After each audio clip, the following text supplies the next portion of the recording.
Hello. It's Suika game time.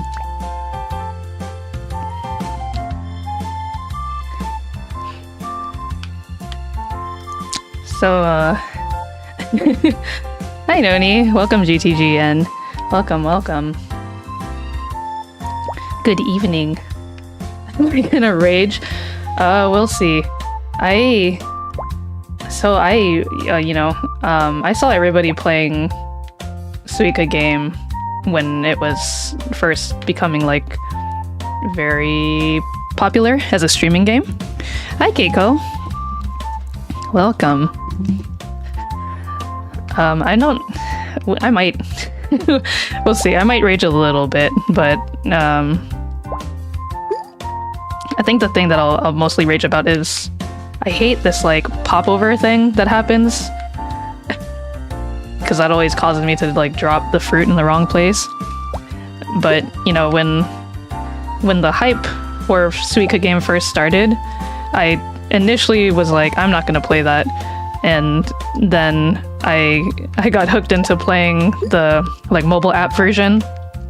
There's several different kinds, and I was just like, oh boy, I guess I've caught the bug. So I guess it's just we're just here now. Actually, so one of the reasons why I wanted to play Suika game on stream was because the last two streams, you know, I was mostly preoccupied with trying to play Luigi's Mansion, and I realized it's very hard to focus, or it's very hard to chat because I'm focusing so much playing Luigi's Mansion. Whereas with something like this, I can just kind of mindlessly play and chat. And I've been wanting to chat with you guys because I miss like actually talking about stuff and what's going on in my life. I feel like the last two Luigi's Mansion streams, I kind of talked about stuff that I was doing, but then it wouldn't be until the very end of the stream. You're watching a VOD of this, and someone explained in the comments to hold in the movement to avoid that jittering. Oh, I see. Like keep it restrained to a certain parameter. Yeah, I figured as much. But you know, it's just by habit, because it's like, oh, I want to try to get this as far as possible, and then oops, you accidentally drop it on the wrong side.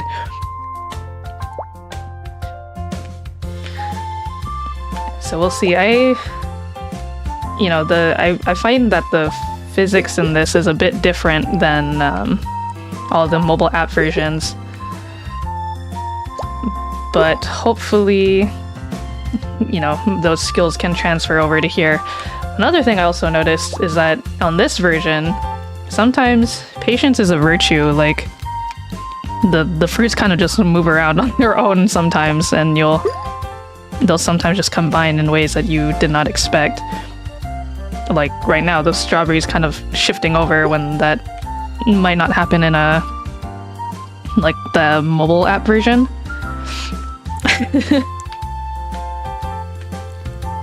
And also, my goal, I don't know how long I plan on streaming this. In my mind, I was like, you know, it can't possibly be like boring to watch this gameplay. I think it's kind of engaging, honestly.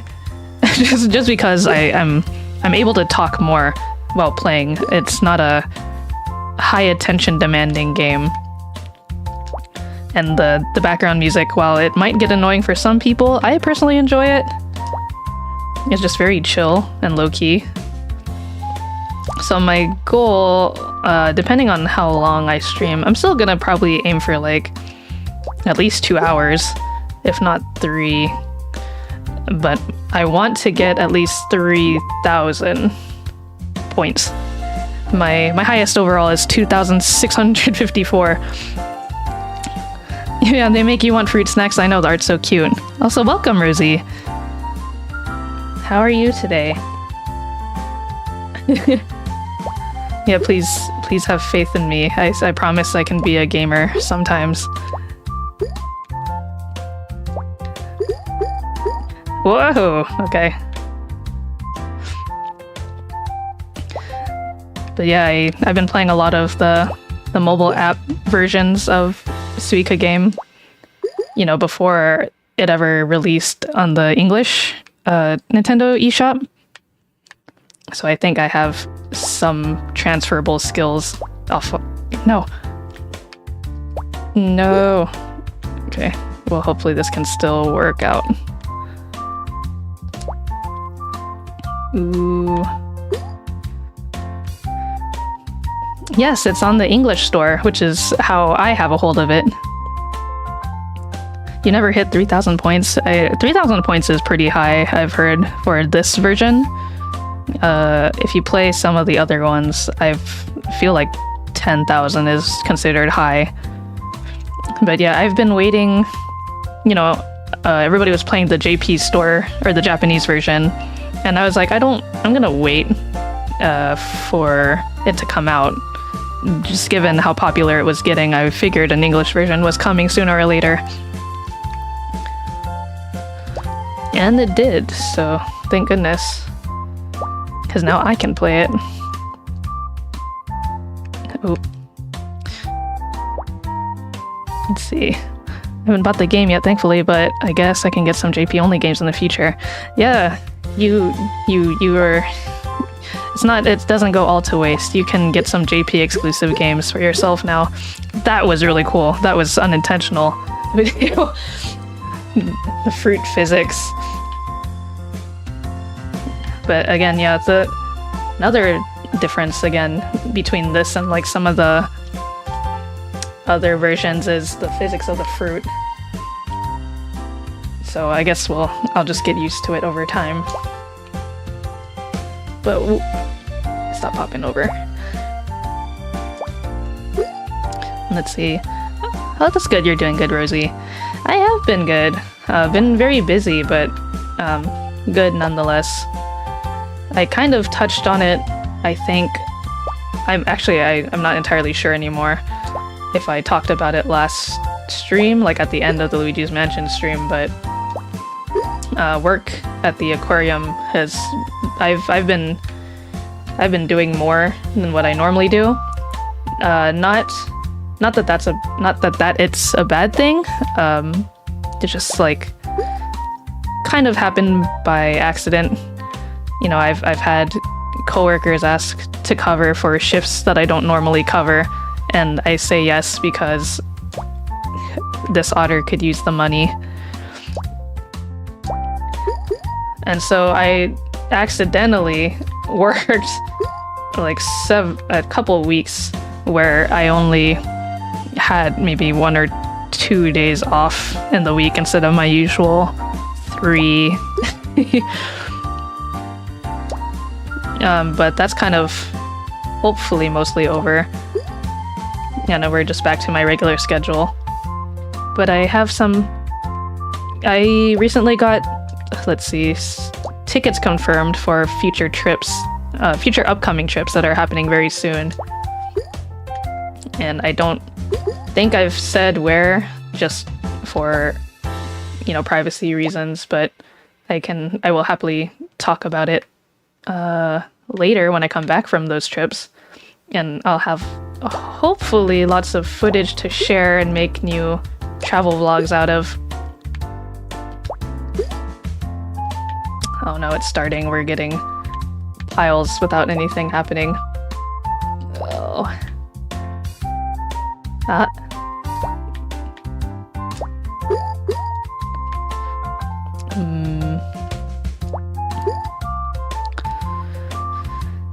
Yeah.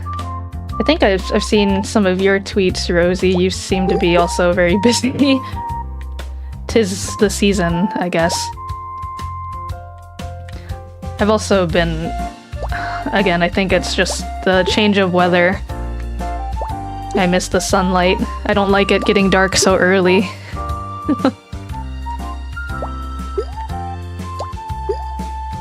So I think I've fallen into the seasonal depression trap. And I think, you know, among working more and feeling more tired, I haven't pushed myself to go work out as much as I typically do. And then I get the guilt of not going.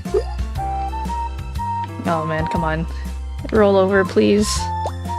No! Maybe we can make it pop over. Oh no, it's not strong enough. Oh no.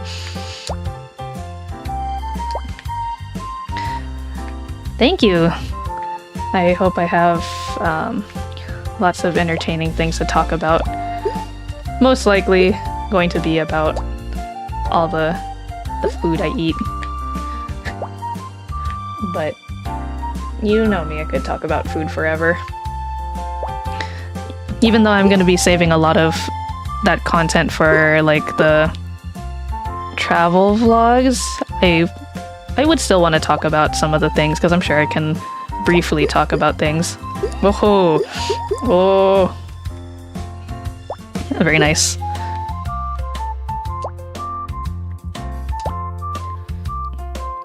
We're only at 12... Wow, 12,050. Not even close to 2k yet. Ooh. Though I will say, for the first game, I guess this is pretty good. I was expecting it to go a lot worse.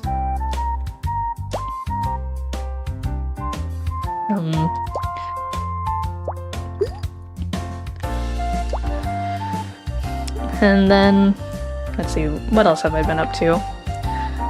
Well, I guess after, you know, I did all that working,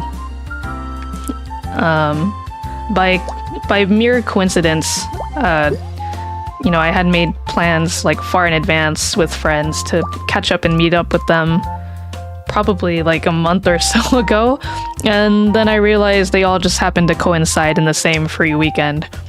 So then I saw a bunch of my friends all at once in the past few days. But I'm glad that I made the time to see them still, despite being as exhausted as I am, because I don't think any of us are going to be able to see each other until the new year. We've all got our lives and things. But I suppose that is why we should be grateful we have the power of the internet and modern technology, so we can keep up with each other despite, you know, not being able to hang out in person. And then I'm sure we'll have like a lot to talk about when that time comes.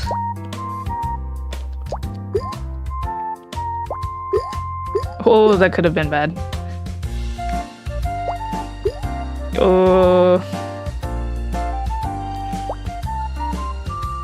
Yeah, everybody's just doing their own thing. Oh my gosh, that cherry is just like moving everybody along.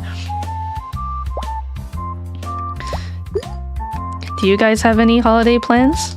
Whether that's, you know, just chilling at home, or maybe you're even more busy than me.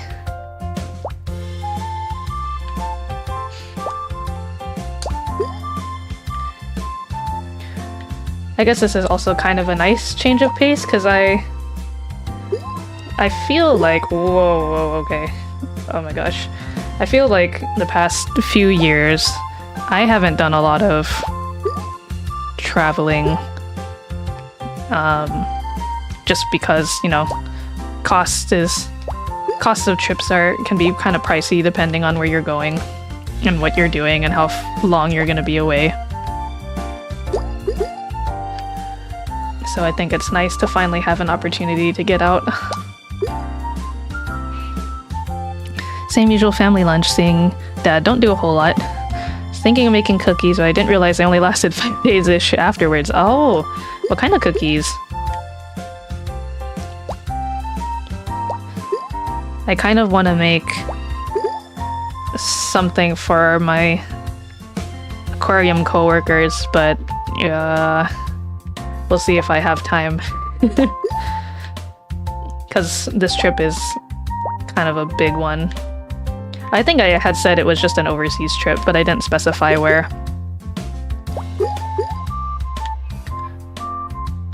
So it is a bigger trip than normal. Red velvet and matcha mochi seem suitable for Christmas. Yeah, that sounds really cute. Good Christmassy colors and a good choice of flavors. You can't go wrong with red velvet. I feel like red velvet is universally liked for the most part, since it's just kind of chocolate. International otter. Yeah, we're going Mr. Worldwide. Today, or not today, this holiday season. No. Oh, we reached the end. Oh no. Ooh. 1900. It's pretty good. We were almost at 2000 on the first game. Oh yeah. Restart. Actually, speaking of matcha and mochi, so as I was saying earlier, this week I've just kind of been catching up with my friends in my free time, and I was unrelated to the matcha and mochi part, but I was on a call with Mama Pascal because I needed to talk to her about some important stuff. And she was like, oh, I had told her that I needed to leave the aquarium at around 3 because I was meeting up with a friend. And she was like, wow, I feel like every time I call you, you're always meeting up with a friend for lunch. Like, can you blame me? I need to get out. I can't just be working all the time. But that's besides the point. So I met up with my friend, and we caught up. We talked about stuff, and have a nice dinner, Rosie. I'll probably still be here whenever you return. You'll have to let us know what you eat when you get back. But my friend and I, we got some Japanese curry. And then we got, a treat afterwards. And I decided to get... Well, so first in the window, I saw they had a poster for their pumpkin spice drinks. And I was like, oh my gosh, pumpkin spice. I love pumpkin spice. So they had like maybe 3 different types of pumpkin spice drinks. At least that's what it said on the poster. But then we walk inside, and on the front counter there was a sign that was like, sold out of pumpkin spice, just pumpkin spice. Sold out of nothing else besides pumpkin spice. So that made me a little sad. But I suppose it's already November, so can't expect them to still carry pumpkin spice. Oh, welcome, Eros. I know, right? I mean, even if it's not October, I feel like pumpkin spice is kind of a holiday flavor that will last at least around until December, because you still get Thanksgiving and stuff. But yeah, since they ran out of pumpkin spice, I opted for the way these tiny fruits started pushing up this big old peach. I opted for one of their specials, which was a matcha chocolate drink. And then for the toppings, I added mochi and red bean. So that might be another reason why I feel more awake right now. I feel like as soon as I had that drink, I could feel my energy come back. I feel like awake and chatty and wanting to socialize.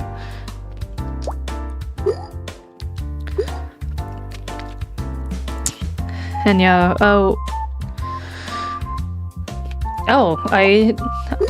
and so again, going back to working out, I've just been so tired, and because I'm tired, I'm like, I don't want to push myself to go to the gym if I'm tired, so then I don't go. And then I feel guilty for not going. So October, it was just kind of I probably worked out like twice a week at max this past month. But I do want to get back into it because, you know, not that I look physically different too much, but when you are keeping like a close eye on your numbers and stuff. And when I say my numbers, I don't just mean like my weight. I'm also talking about my muscle mass and my body fat percentage and etc, etc. I had goals 5 months ago that I definitely cannot meet now because once I hit my first check mark, I had a lot of different things going on, so I let myself go. And again, it's not like a huge difference in how I look physically, but I definitely do feel it because I think at the time, in comparison to when I was at my peak, I definitely feel different.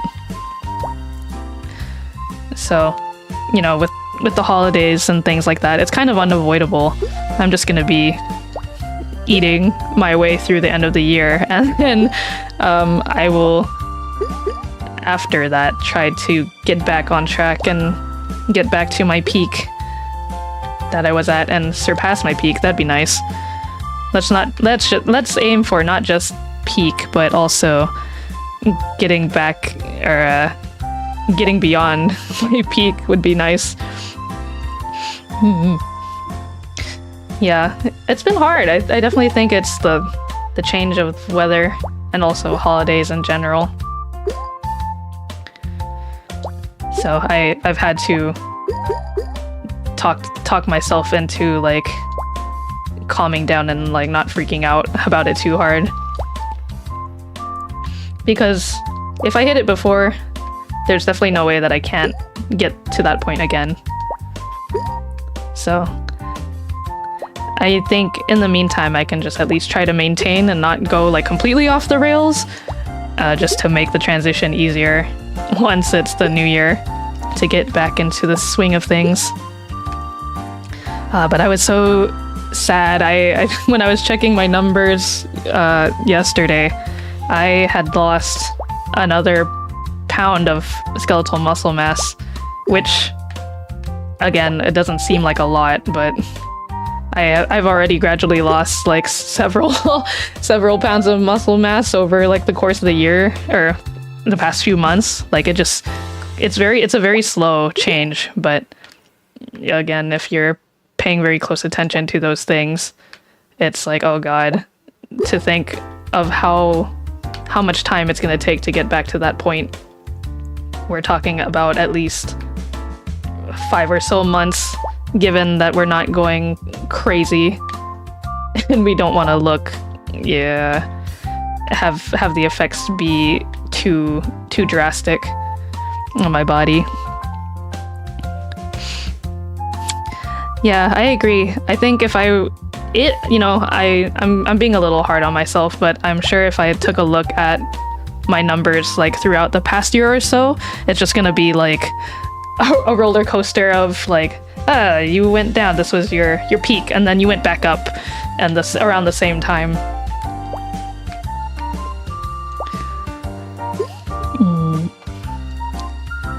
Thank you, Eros. I'm sure you will also get back into it. But, you know, again, it's like, it's tough because then I'm like, oh god, I gotta get back into it, but then I'm about to go on 2 trips where I will most likely be eating everything in sight because it's the first time in a long time since I've been on a trip. And you can't just not miss those opportunities. It only comes every once in a while, so you might as well make the most of it.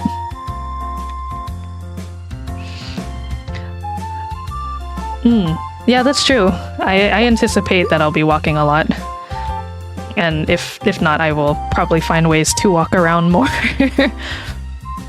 And yeah, I think also you're right. I'm sure my body will be like, oh yeah, you used to be able to push a lot of weight, so now it's time to build back up to it. Yeah, exactly, Eros. I was thinking the same thing.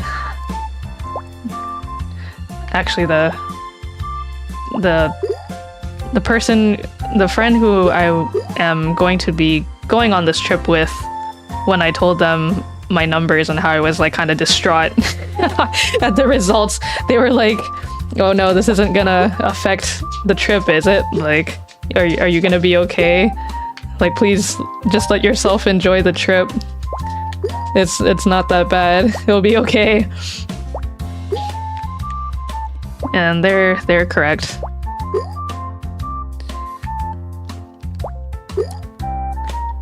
I mean, the good thing is that when it comes to eating, I'm pretty conscious about how much I eat and what I eat to begin with. And that's without sacrificing, too much. So, thankfully, even if I eat a lot, it's not gonna be like going completely out of, again, off the rails.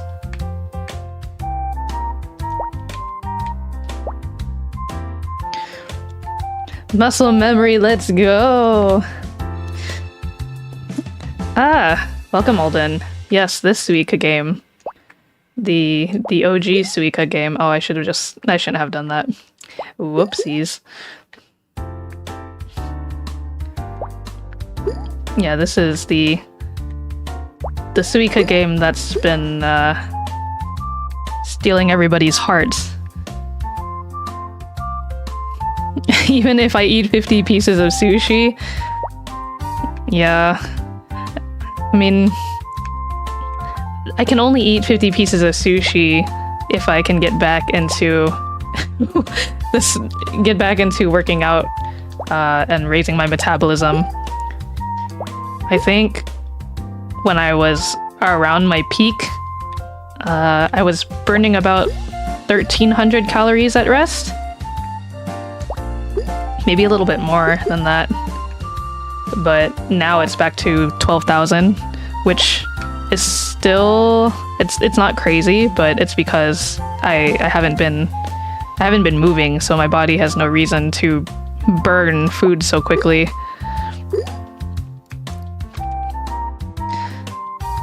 Suika game has been siphoning my soul. I know! I was just saying, prior to this one coming to the English store, just getting sucked up into like the alternate versions because you can't get your hands on the original, so you have to accept and just be okay with playing the knockoffs, quote unquote, the knockoff versions until you can get a taste of the original. But now that I'm playing the original, I'm kind of like, man, I just want to get really good at it. I want to get a Suika. I don't think trying to remember. I don't think I've ever gotten, no, that's not true. I did get a watermelon the one time. That time that I got my highest score, I had one watermelon. But I have yet to get, obviously, two.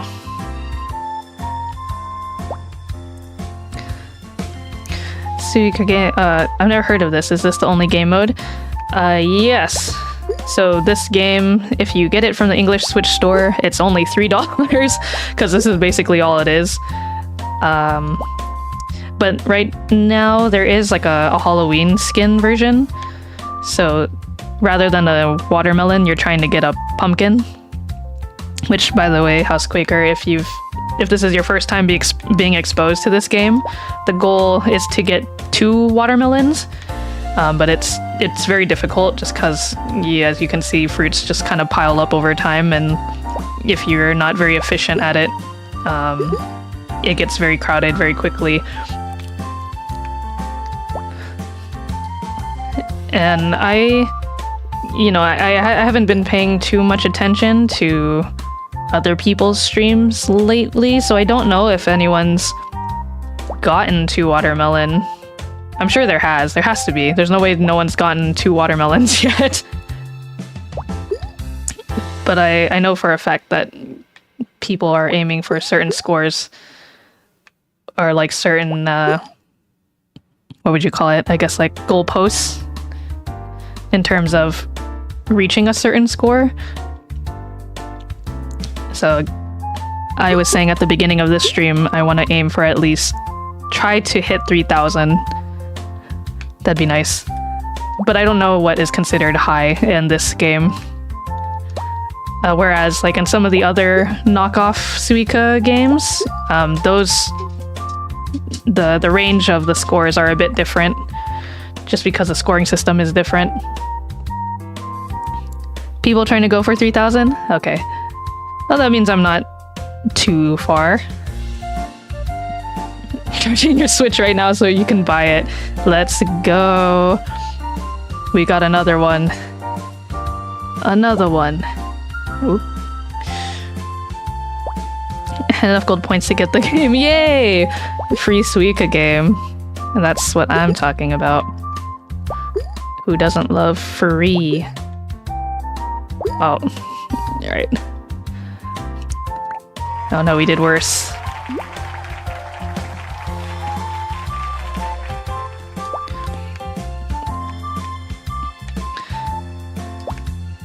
Let's see.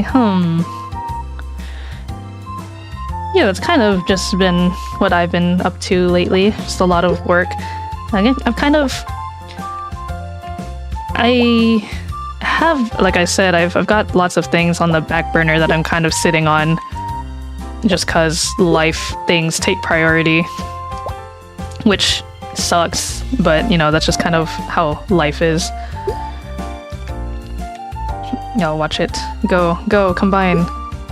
Yeah. But, you know, hopefully,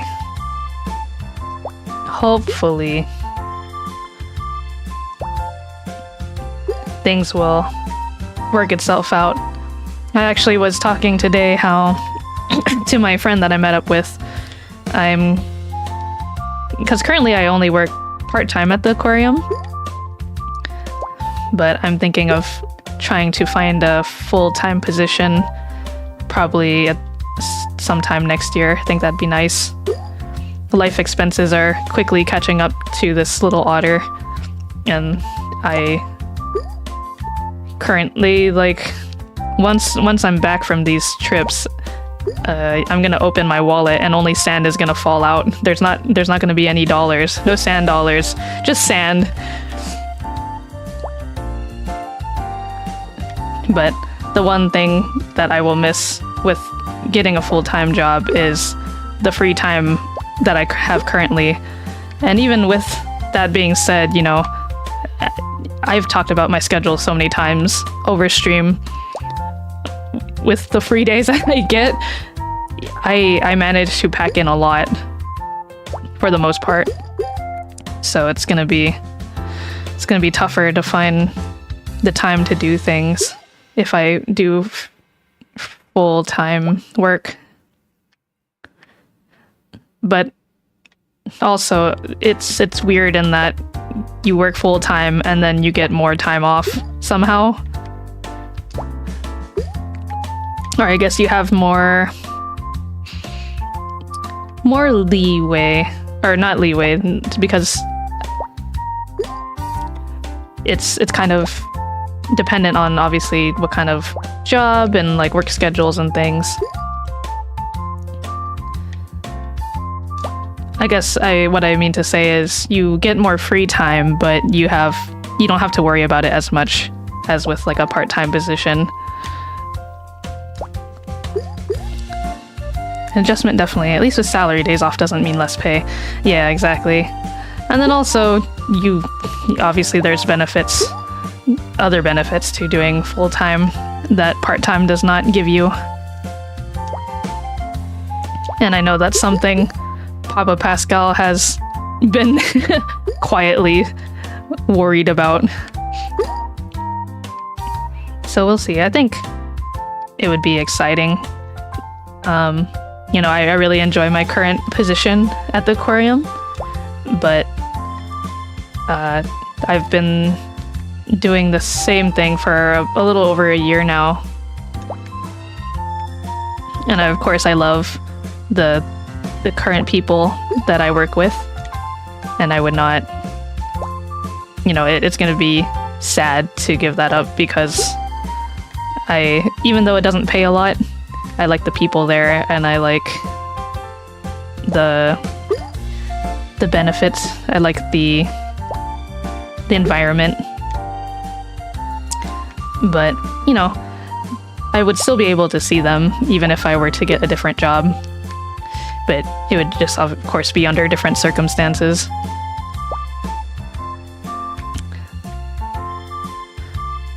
And the other thing is, too, is just that, yeah, this part-time job was never meant to be permanent to begin with. When they interviewed me, I said, I think probably like a year at most, that I could see myself working there. And we've already reached the 1-year point, so now it's kind of, it's free game. Where will Calico Pascal go next?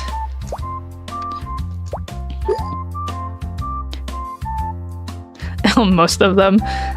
Yeah. Of course, it's inevitable. You're not gonna get along with everybody, or at least with the regulars. It's kind of hit or miss. I can at least confidently say right now I don't have any issues with anybody that I'm working with. But the clients, on the other hand, that is, for the most part, people are good. Are they always good? No. But it's very rare that, you know, I get a bad apple. In fact, it's so rare that my coworkers think it's weird when something happens to me, and then I will tell them what happened, but I keep laughing about it. Like, it's just, it's almost like, oh god, I can't believe that happened. Or like, why would anyone react this way when I'm so nice? I just put on my customer service face. Or, you know, my natural instinct of how I normally am. And sometimes people still have a problem with that. But how can you, how could you be angry with a face like this, you know? I'm just so, how can you be angry at little old me? I am just simply here to do my job.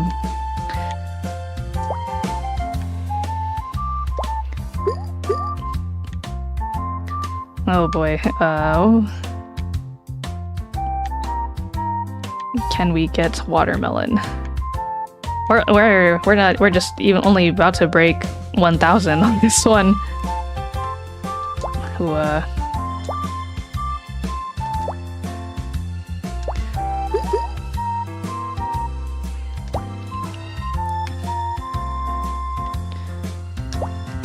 It's also interesting because, you know, because I like my coworkers a lot, I go out of my way to do things for them and help them out when they need it. And they obviously are more than happy to return the favor if I need it. But it's also interesting because then when you get those clients who are, you know, mean or rude, they're always, you know, of course I still worry, like, oh, maybe this is the day that someone's going to complain to me to upper management and then I'll get in trouble. But generally I always give my management a heads up about whatever happened, and they're usually on my side. Oh, I say usually, but I've never had a case of them not believing me. So, safe to say, they're always on my side.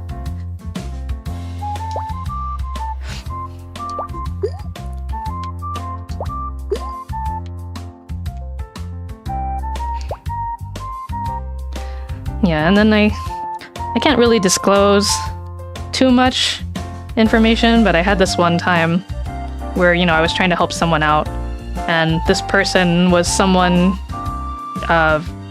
younger than me, but the attitude that they were giving me, I just kept thinking, like, who hurt you in this world that made you like so young, yet you have the attitude of someone who's much older than you, and very entitled, might I also add. And of all things, to be very like the customer is always right about is just kind of like, why of all things to be upset about. Very odd.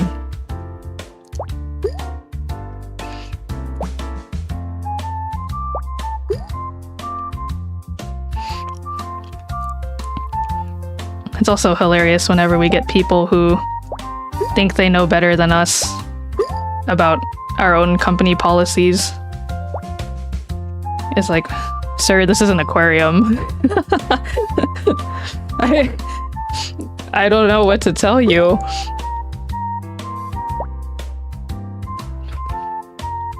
Or the thinly veiled threats of like, I'm gonna tell all my friends to never come to this business again, or I'm gonna write a bad review about you on Yelp. And I just kind of like sit there and shrug like, okay, go ahead. It has no effect on me.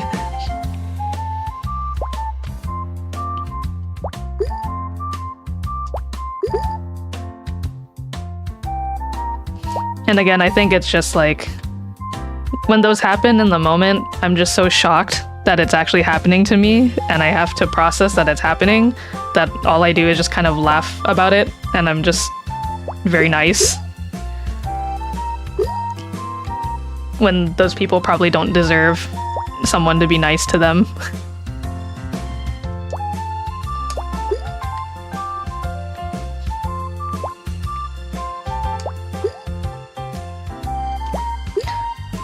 And then I also find it interesting how, again, just like me, my coworkers will put on their customer service voice or try to be professional about things.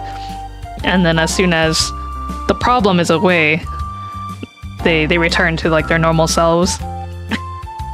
Because they're just so convincing that sometimes I question like, oh, maybe they're not as angry about this as I am, and they're just playing it off cool. But then we get to talking and it's like, oh, okay, you also thought this person was out of line.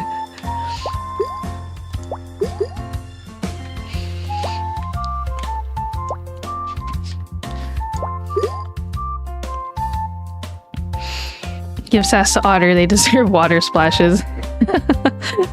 Start punching them? I wish I could. If only they knew who they were talking to, who they were messing with.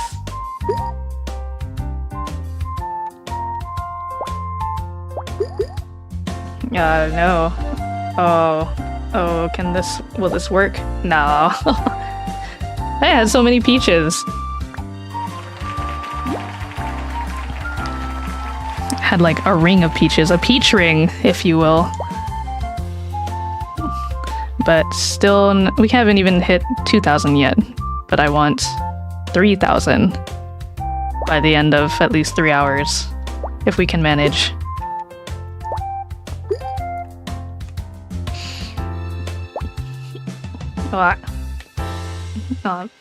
Okay. Wait, no, this way. Oh, that did not go where I wanted it to.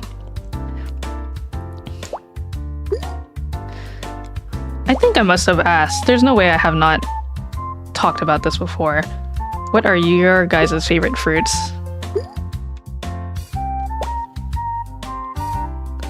Doesn't have to be obviously from this line of fruits in game. Just any fruit. What's your favorite?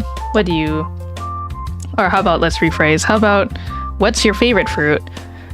As in, what's a fruit you can imagine yourself eating, like every day? And also, what is just your favorite in general? Because I'm sure at some point, even if you have a favorite, you might get tired of it. But let's just split it into two categories. A strawberry. It's a good one.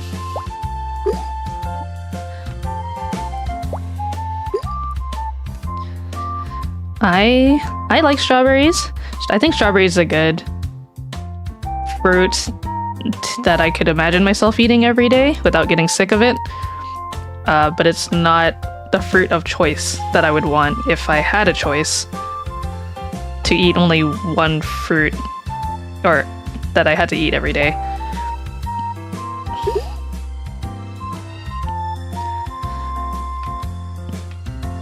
I actually feel like a lot of the typical fruit that you would find at an American grocery store, a lot of those are like fruits that I can see being something that you could eat every day rather than just like a little treat, a little indulgence. So like an apple or a banana, for example. I don't like a lot of tropical fruits. Papaya, guava, passion fruit, soursop. That's okay, I will eat your tropical fruits for you, GTG. I love tropical fruits. I would say tropical fruits are more like my favorite fruit in terms of what I would want to eat as a treat, but a kind of fruit that I would want to eat every day without getting sick of it is probably like a banana. My favorite fruit that hits both categories of like a favorite fruit and also a fruit that I could see myself eating every day is a white peach. I love white peaches. They're just like, oh, they're crunchy. They get that initial crunch and then they're soft, or they're just they're juicy, very juicy. They're very sweet. That's so good.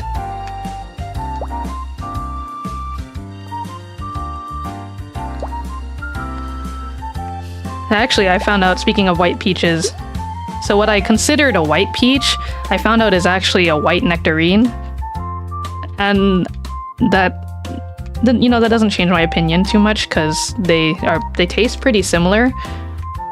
But I was a little like, oh, it's a white nectarine, not a white peach. But I'm sure a white peach, again, is just a very, very similar flavor profile as a nectarine.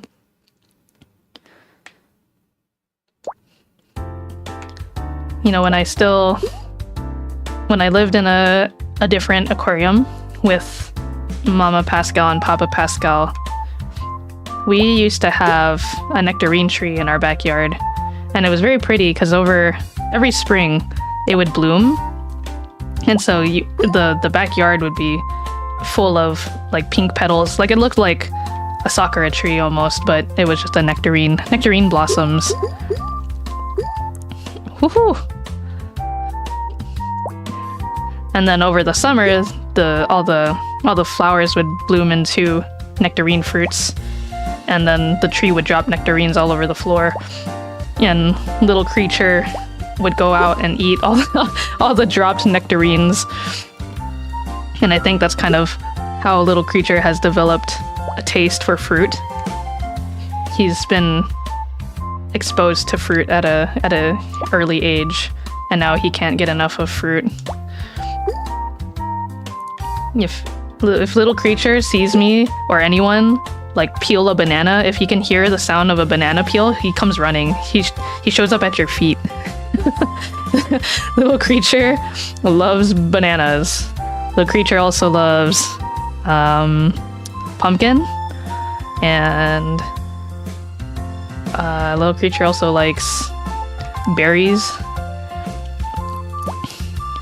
like blueberries specifically, but we don't give little creature that many blueberries because little creature is also at a point in his life where he's not supposed to have a lot of sugar, so only as a treat, but not super often. Nectarines and peaches confuse you so much. Keep asking for a classic soft yellow peach, and my parents accidentally buy nectarines. So you're talking about like a Georgia peach, right? Versus a nectarine. Yeah, nectarine blossoms. Yeah, they kind of look like, I would say, like a sakura blossom is kind of a lightish, like a very, like almost white. It's very, very light.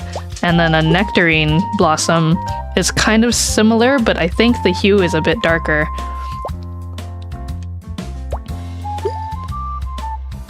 Just slightly. Welcome, Chozo. Yeah, I know. I initially did not intend to pick up Suika game or even stream it, but I saw it. I heard it became available in the English Nintendo Switch shop, and by that point I had already caught the bug. So I wanted to play. And also, the last 2 streams I played Luigi's Mansion, which, while it is fun, it does require a lot of my attention. And I miss just catching up and talking with you guys. I know this game is kind of just like a a chance for a glorified Zatsudan, but you know, what's wrong with that?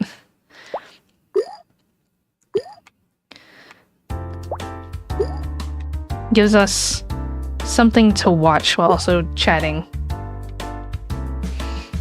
You want to stream Switch stuff, but your capture card is poop, despite it being $200.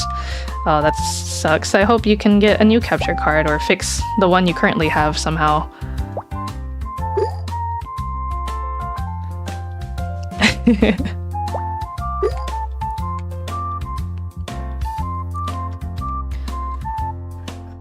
Oh, you know what's another fruit? I mean, it is again still a tropical fruit. I also like what's it called? Is it papaya? Hawaiian papaya. It's smaller than your typical papaya, but it's very sweet. What capture card do I use? I'm pretty sure the one that I have is I think it's, let me see. I have the box somewhere. I'm pretty sure it's an Elgato. I don't remember which kind, but it is an Elgato capture card.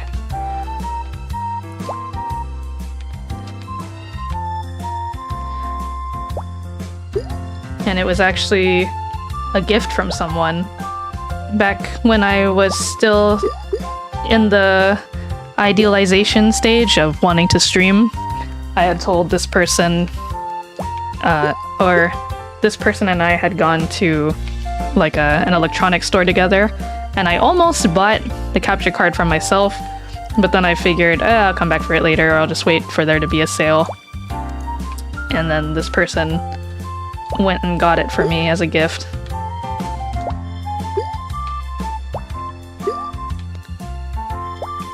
So that was very sweet of them, and I thank them for that. It has definitely gotten a lot of use, so... which is a good thing, you know? But for a while, it was just sitting in its box on my desk for quite some time, because I think I talked about before in a stream where, you know, how I think it was in my very first Just Chatting stream, or maybe the first Luigi's Mansion stream, I talked about how I had been working towards the idea of streaming and wanted to get all these like assets and things done before I ever started. And then I've reached a point where I was like, you know, this is taking way too long, and I don't even, if I can barely afford the time to try to get all these things worked out, I might as well just start streaming. And then, you know, over time, gradually, I'll get the, wow, that would have been disastrous. Over time, I'll get all the assets that I want. You know, it'll get done in some point eventually. All these projects I have sitting in my back pocket, they will see the light of day eventually. But for now, I'm fine with just, you know, chilling on stream with you guys and just chatting and playing games together in a very casual manner. And even after saying that, you know, it's still very important to me to try to stream once a week at the same time. Not just as a means of having a good habit of doing so, but you know, I think it's important for me to set aside time in the week to just decompress, even if it's like scheduled. Gotta just have fun. Streaming, I feel, should just be a fun hobby at first. No immediately stressing it. Yeah, I agree.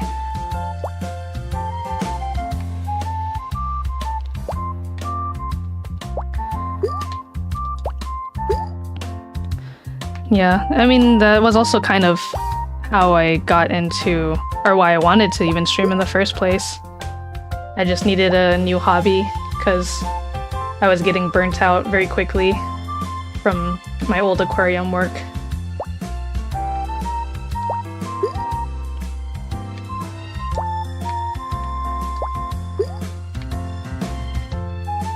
Or will they touch? Will they touch? Oh, those pairs are getting pretty close. But that's not a good thing because it's at... No, the apple. That was just like a bomb, a ticking time bomb.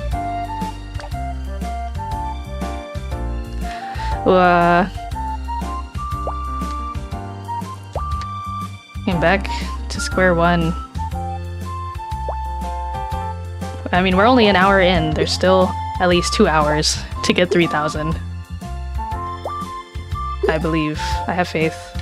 I'm gonna do it.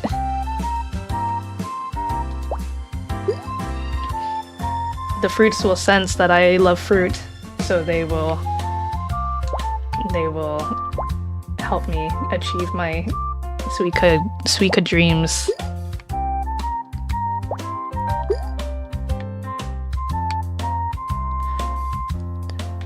And actually, speaking of fruit, going back to what we were talking about earlier in terms of favorite fruit or like fruit that you can eat every day, what's your preferred way of eating a certain fruit? Because, you know, there's lots of ways that you can prepare fruit depending on the fruit.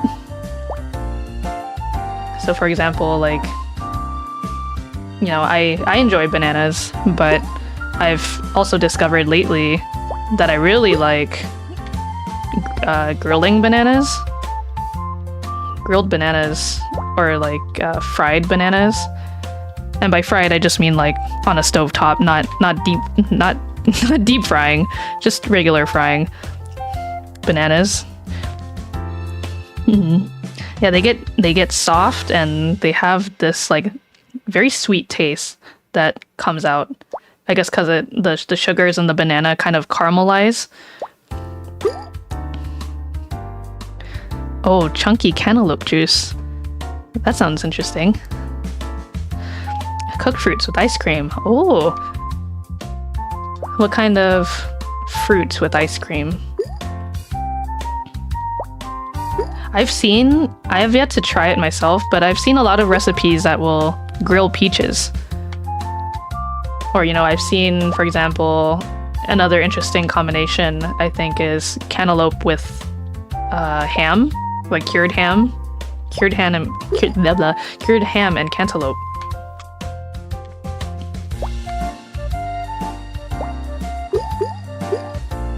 Yeah. Oh, apple pie a la mode. More pie than fruit. Actually, I forget who I was talking to about pies. I think it might have been one of my coworkers. But one of my aquarium coworkers, he's actually my aquarium manager. I think we were talking about pies for one reason or another. Oh, I think it was because I was talking about how much I really like pumpkin pie. And he also said he is also a big pie fan. So then we were talking about what kind of pies we like. And I had asked him, when you have a pie filling, do you prefer it to be like chunky or do you like more of a cream pie situation? where the, you know, like a banana cream pie, for example, or a blueberry cream pie. And I think his answer was it depends on the fruit, which I think is a very normal answer.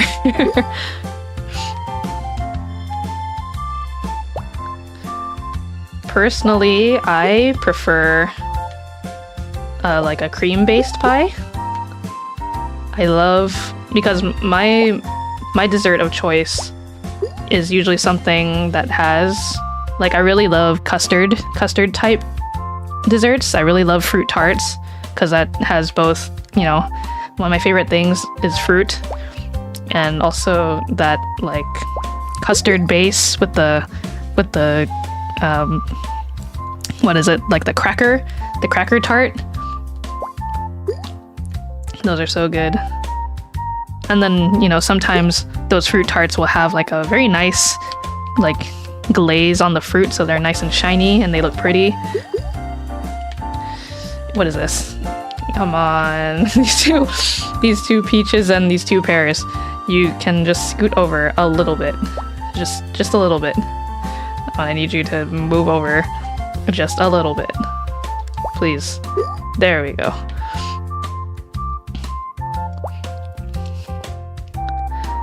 You're on the fence about fruit and savory dishes. I can totally understand that as well. I think it is interesting because I think for most of my life, and I'm sure a lot of people have a similar experience, you know, you only imagine sweet things or savory things kind of in their own separate categories, just because, you know, the reason why they work well and the reason why it's so popular is then like that just becomes the way that everybody does it, because it's the one that everybody likes. So it's not very common to find different combinations of things that don't typically exist or aren't done as often. So I feel like you guys have kind of probably garnered this from some of our previous topics about food, but I'm pretty open to trying a lot of new things, just because I'm very curious about what kind of flavors the world has to offer. And that's usually why when I go to places that I frequent, unless I'm craving something very specific, I will typically go out of my way to try something that I don't normally get. You know, again, unless I have a very specific craving for one thing.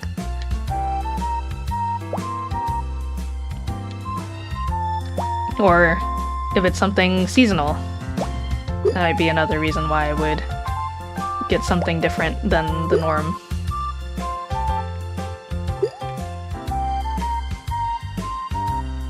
These pineapples, the strawberry and the cherry are, there's probably, I mean, unless I can push this somehow. Go grape. I need you to push this pineapple over.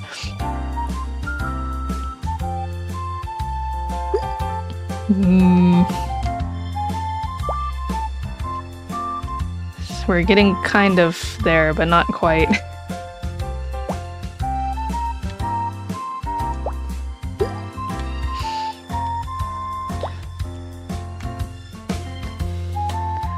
Or, you know, for example, not a very, at least I don't think it's very common, but Papa Pascal likes to eat bananas with brie cheese.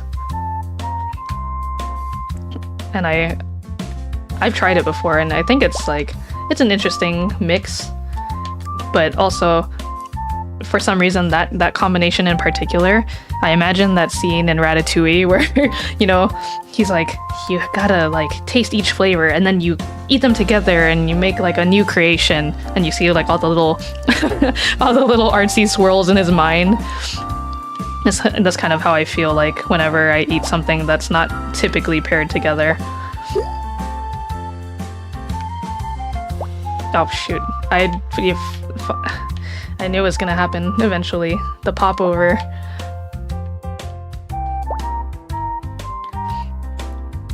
You love Ratatouille? So do I. I would argue... I mean, not argue, there's nothing to argue about. Ratatouille is probably my favorite Pixar film, personally. And very close to that is The Incredibles, the first Incredibles movie.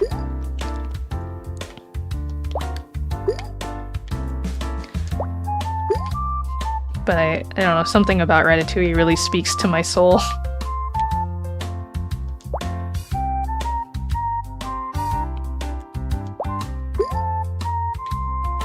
There are also a lot of Pixar movies that I kind of forget are Pixar movies.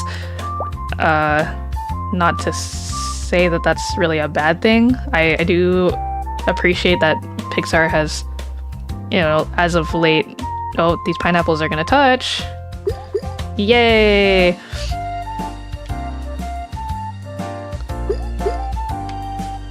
I appreciate that Pixar has gone out of their way to try different types of stories. The inner rat. Yeah, the artist rat in me speaks. It speaks to my soul. Going back and looking back at the first Incredibles, forgot the art looked like that. Yeah, a lot of the older movies, you know, when I don't watch them for a long time, it's kind of amazing how far, you know, their technology has come. Also, welcome, June. We were just talking about Pixar movies because I mentioned the idea of combining foods that you don't typically eat together, and that one scene in Ratatouille where he eats the, like, was it a grape and like some cheese, and then you see all the like swirls in his brain, like what he's envisioning.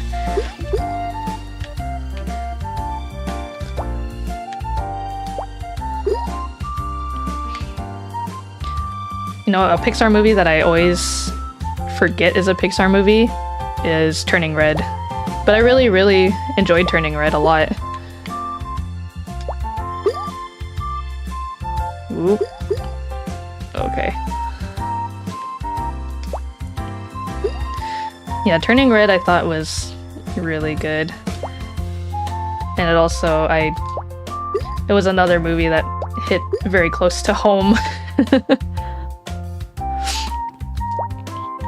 Yeah, I watched Turning Red by myself for the first time, and then I later was rewatching it because I was, I think I was telling Papa Pascal about it, and Papa Pascal has always been very supportive of my career of choice and my art in general, so I was telling him about the new movie and how I liked it. And growing up, Papa Pascal has always, you know, obviously because I have an interest in animation and things, he's always been curious and will ask me questions and want to learn about whatever I'm into. So I will often tell him about movies or tell him how I want to go see a movie, and then he'll, depending on what it's about, he might be interested. Because Papa Pascal also has an interest in movies in general. So I think that's one of the reasons why he's more willing to watch animated films with me. But when we were watching Turning Red, I remember there was the scene where May is like drawing under her bed, like the hot anime boys. And he turned over and looked at me. And, you know, he was just smiling because he said it reminded him of me when I was a baby otter. Yeah, I know. It was like, oh gosh.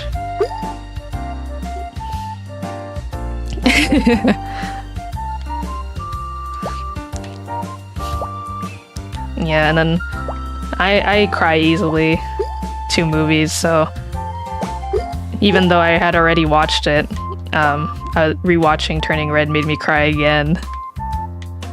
And Papa Pascal always, like, he'll always look over to see if I'm crying at the emotional parts.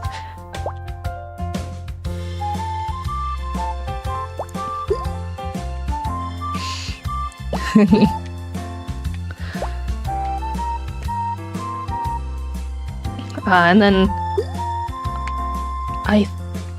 another Pixar movie that kind of like slipped my mind was what is it? It's the one about the sea monster kids, and it only came out on streaming, I think, because it was at the peak of like COVID, and so people weren't going to theaters. Yes, Luca, thank you. I thought Luca was visually very beautiful. I really like the art direction of Luca. But, you know, very sad I couldn't see that in theaters. I bet it would have been really nice to see in high quality. Like on the big screen.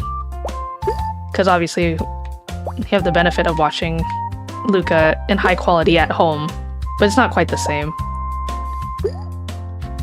For some things, at least.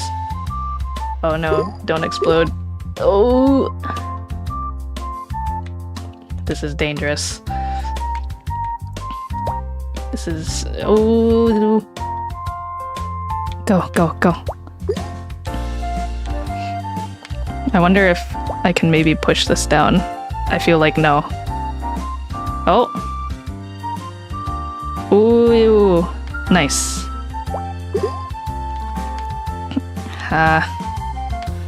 This is a bit of a conundrum. Go. No, Apple, go. Please. You have to move. Oh no. Yeah. Well, getting closer back to that 1964.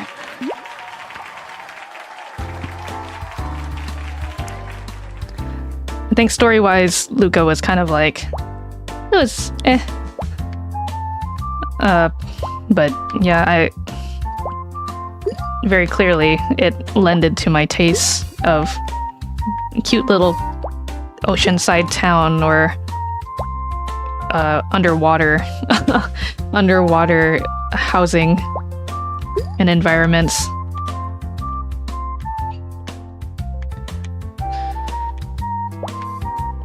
And actually, speaking of watercolor, I've been getting some recommended stuff on my Twitter, just because, you know, Twitter, the way that Twitter algorithm works, you watch like one thing maybe, and then if you watch it several times, the algorithm is like, oh, you like this type of video? Okay, we're just gonna recommend more of these to you. So I had followed like maybe one artist who does a lot of watercolor pieces, and then they sometimes will post their work in progress videos of how they completed a piece. And then because I do that, I've been getting recommended a lot of time-lapse videos of people doing watercolor stuff. And it reminds me of the days when I used to do a lot more traditional artwork. I haven't touched traditional materials in a really long time. But I would love to get back into it. I actually, during like peak COVID, you know, I fell into that same trap as everybody else where they're like, I'm gonna do this and this over COVID and then not really doing anything with it. So I had said I was going to teach myself how to play the ukulele, and also get back into doing watercolor work. And so I bought an ukulele, and then I bought these pretty high quality like watercolor paints, and they are still in their package, have not been touched to this day. And it wasn't even just the watercolors, it was also the brushes and the tape I don't think I bought masking liquid because I've never worked with masking liquid before with watercolor. So I was like, well, I'll just get back into it first before I decide to spend money on masking liquid. You like watercolor too? Yeah, there's something about watercolor, like I think it's the texture. I think the textures in watercolors are really nice. And sometimes I think I like that range of saturation that you can get with the paint and the water, depending on how much you use of each.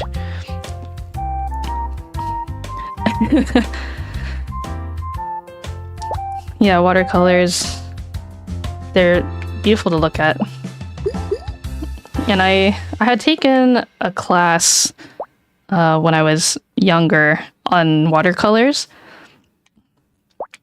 So I don't think I've done watercolor since back then, and that was years ago.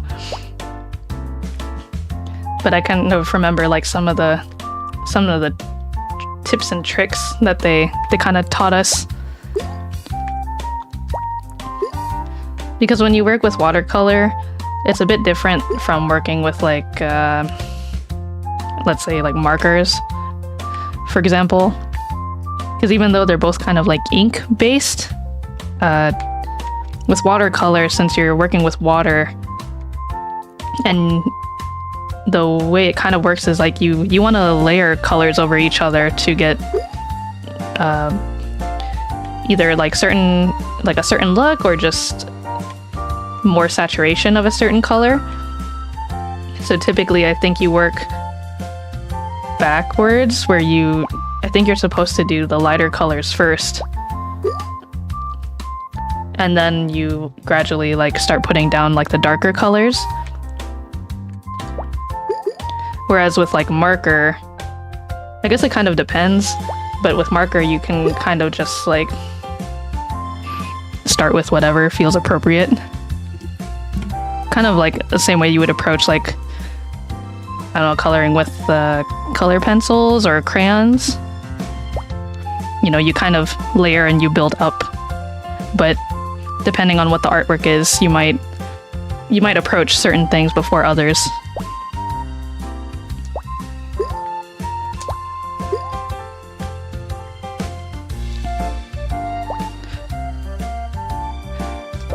Actually, I said I hadn't touched traditional material in a while, but I think it was only a few months ago I worked with markers, and that was the learning curve of trying to remember how to do that was very, very nerve-wracking, because I didn't want to mess it up and waste my material, you know?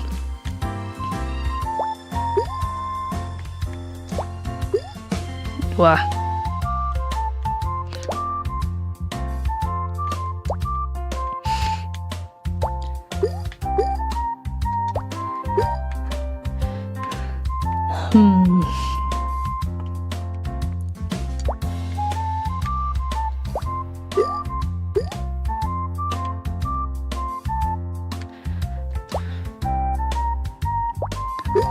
Yeah, and then also those markers I had not touched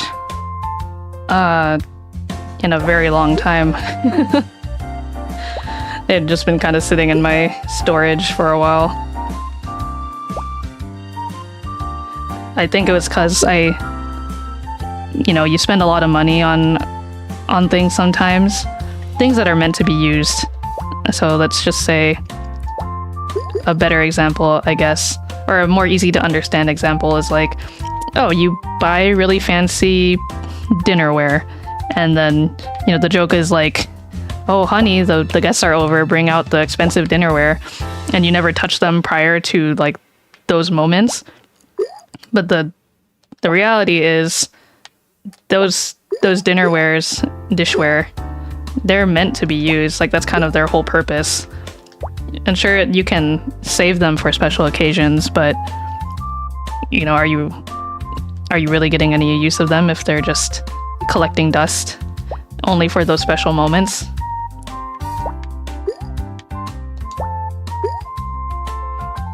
So I kind of initially felt the same way about my markers, where I spent a lot of money on them as a young otter who didn't get a lot of money or have a lot of money. And so then it became like I can only use these markers for not special occasions per se, but only when I have like a very specific piece in mind for them. And so then they just sat and collected dust. And up until a certain point where I realized, like, they're still art materials at the end of the day. I should just be able to use them. And using them at all is just what will give you the best value out of them. So then I started using them on less, like, special occasions. And I remember thinking, like, oh man, I'm sure people are looking at me and thinking, like, why would you use your expensive Copic markers for like a simple sketch or quick drawings like this? And the answer to that is better to use them than to not use them at all.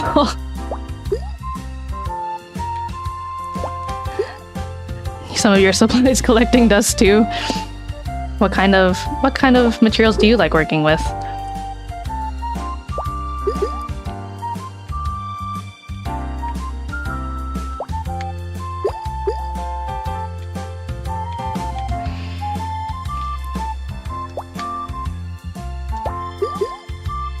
Whoa.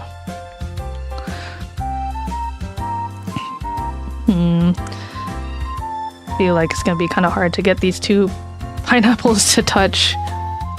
Ooh, gouache and watercolor. Had watercolor for almost 10 years. I do use them, but I'm not close to using them up yet.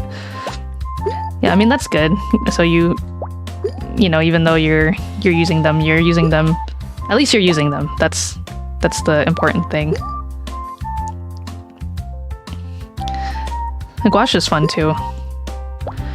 I remember one of my old teachers, he used to excuse me.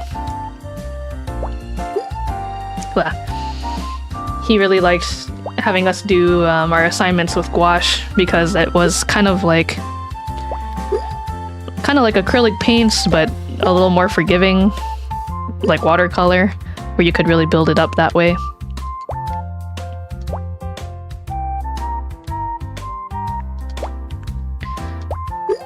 Whoa.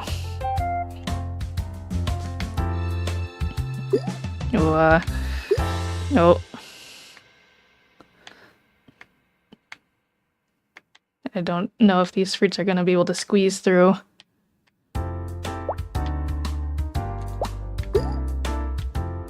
What? Oh. Okay.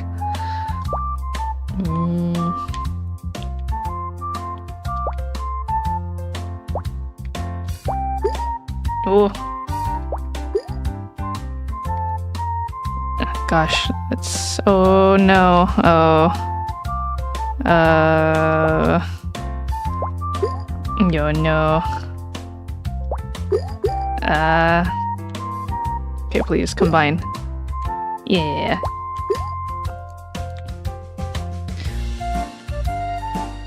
Don't think the fruit's heavy enough to fall down in between the gap and fill in the space.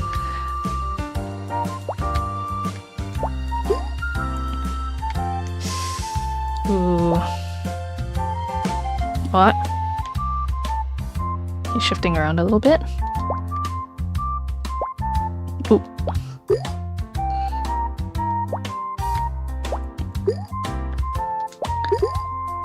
What? I don't know if this is gonna roll over. No.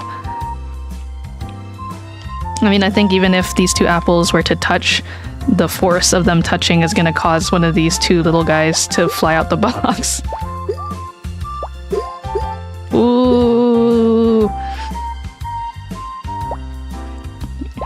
Dangerous, dangerous.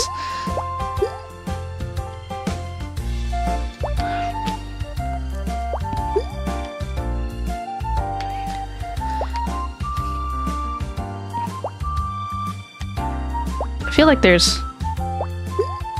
kind of a technique to this, but a lot of it is also kind of if you get lucky or unlucky.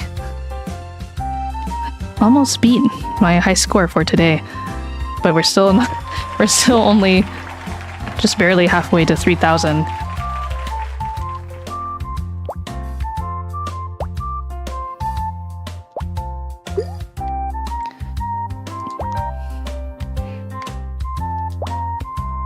But yeah, speaking of that watercolor class that I took in my past, I remember a lot of the subjects that we were allowed to paint were only like to copy photos and still life, because the instructor really wanted us to not have to think too much about the subject, at least in the beginning, and just kind of focus on learning the technique and stuff that you could do with the watercolor before, you know, you go and you try to make your own pieces.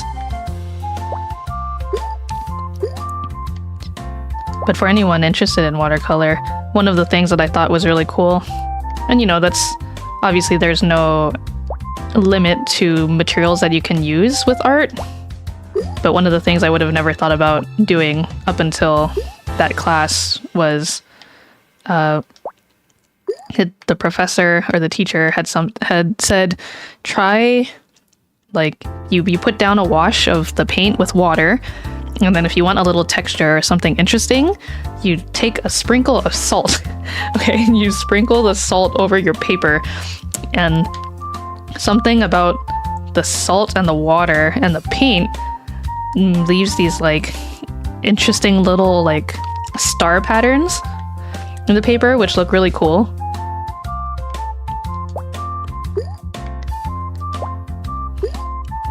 So I'm sure you could apply that thought to, you know, other things potentially.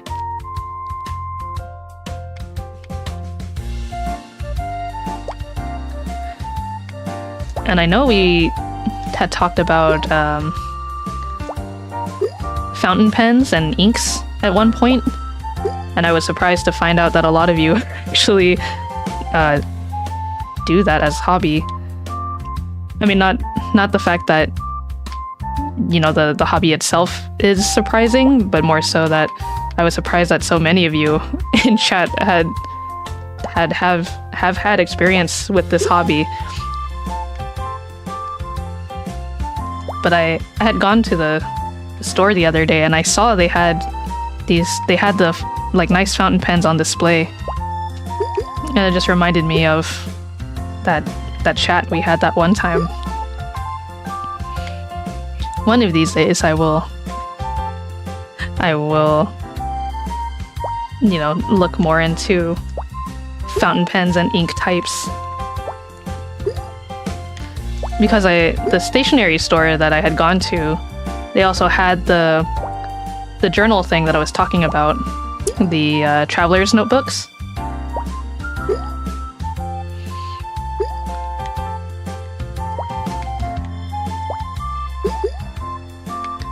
So maybe eventually I should just bite the bullet and get one. Just start scrapbooking stuff. Or I guess maybe even, since I'll be traveling a bit, if not specifically a traveler's notebook, I should get like some kind of notebook to document stuff in. I think that'd be also fun to share.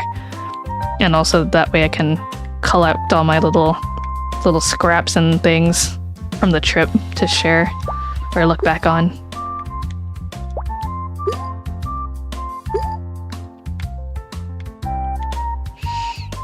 Streamer notes, yeah. I'll just be out in the wild and be like, oh my gosh, I have to tell chat about this. Chat's gonna love this. Oh no, strawberry.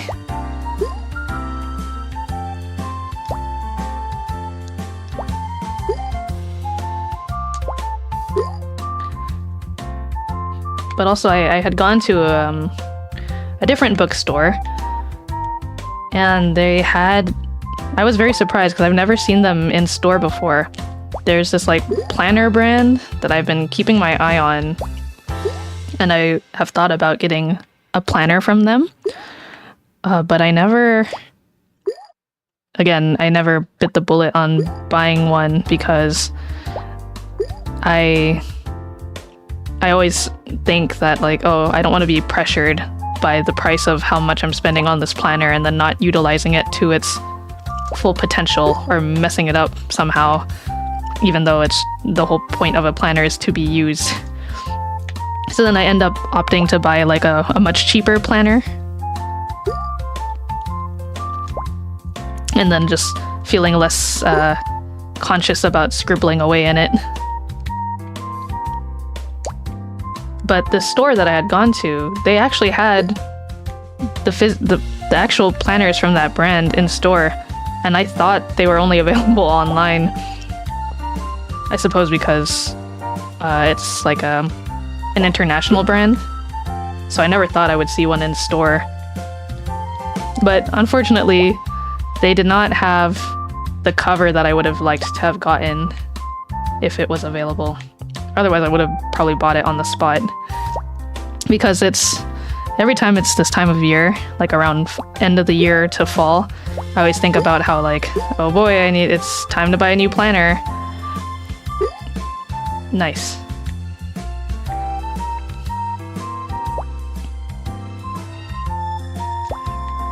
Oh no.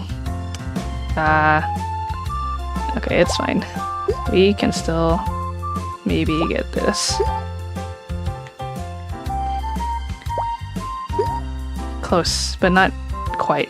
I was hoping this, I guess this is like a tangerine or like a clementine?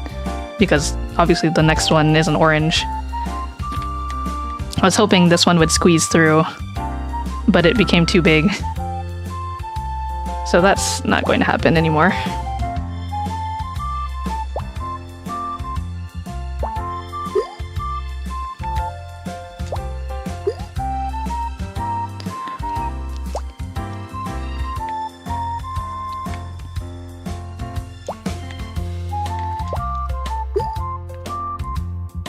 Ooh.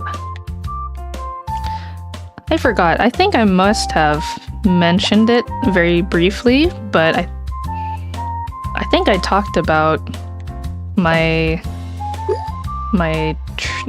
pumpkin patch trip of the year, right?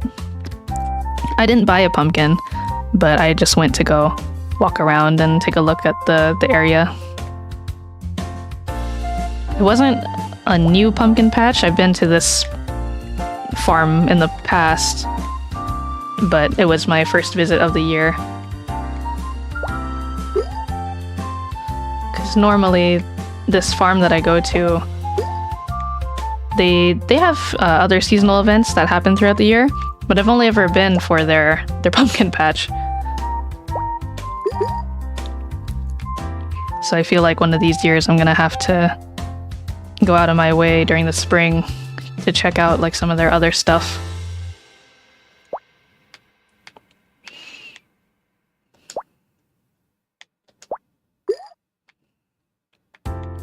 Ooh. Oh, that clementine is really going. Okay, go. Go, strawberry. Please. Go. Yes. Oh, are the grapes going to touch too? Will they touch? Yes. Very nice. Though, I don't think, even if I could push this apple over, I don't think it would be able to squeeze through. Oh, Ooh. Ooh. Ah. I could be wrong. Oh my gosh, it's actually gonna go. You're just kidding. Very close. But not enough to squeeze through.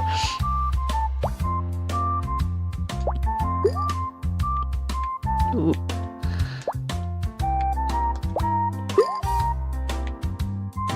Oh.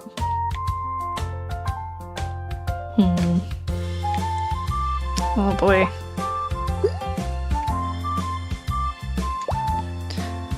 I don't know if this grape can make it. Will this one go?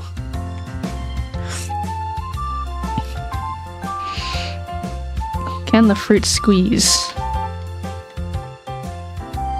Looks like a no.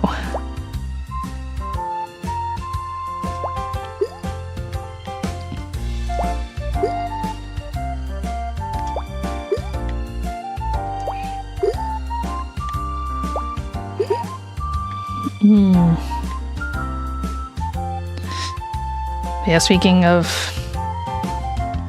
Suika game, you know, like the app version or like the knockoff ones. So it's just gotten to the point of like I have gotten my soul sucked by this game because when the aquarium's not busy and I have downtime at work, I'll just be tapping away at my phone, just combining fruit. And it's a very efficient I was gonna say time passer, but that's not really a word. It is very good at helping me make the time pass quickly. So much so that I even was like, let me try playing Suika game on my phone while on the Stairmaster. And for some reason, something about having to use my brain while climbing a bunch of steps is both torturous and also like the time goes by fast, but also just feels like forever because I'll be so caught up in a game, and each game is like almost 15 to 30 minutes depending on how good you are at it, or if you're really thinking about every move. But then, you know, I do one game and I look at the clock and it's just like, oh my god, I've only been climbing these steps for 15 minutes, but it feels like an eternity because I've just been playing Suika game forever.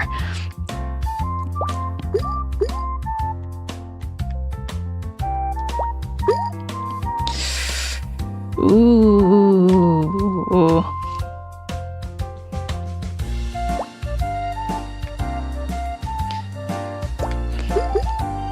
And then I feel more tired somehow.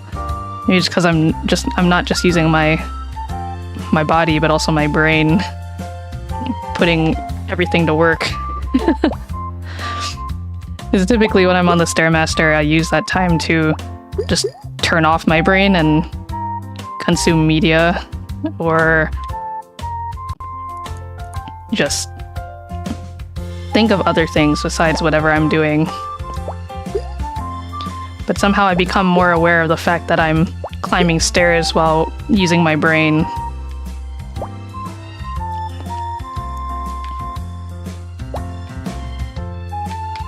Oh boy.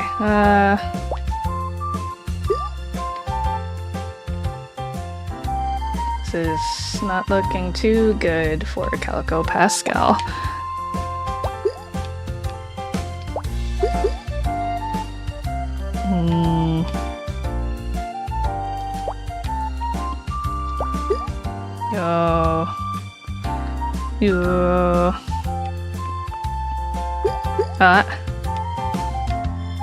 There might be hope. Just a little bit.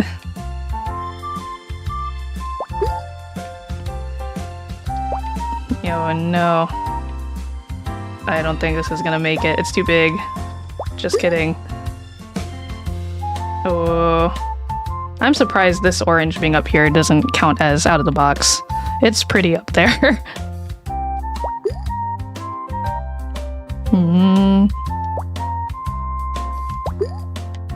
This is very, very close.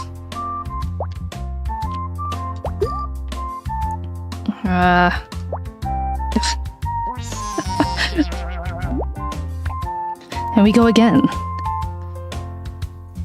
I don't know how many games we're even at now. And yet somehow that first game was my best score yet.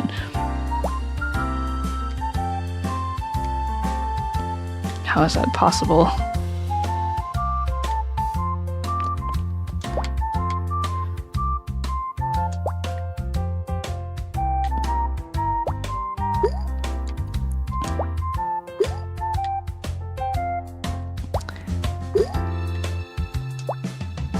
And you know, as much as I enjoy streaming video games, you know, I didn't want this to become a thing where I then started to see playing video games as a job, like an obligation. So I picked up another game to play off stream. I have been playing Final Fantasy IX on Steam. And that has been very fun. I haven't played an RPG in a long time.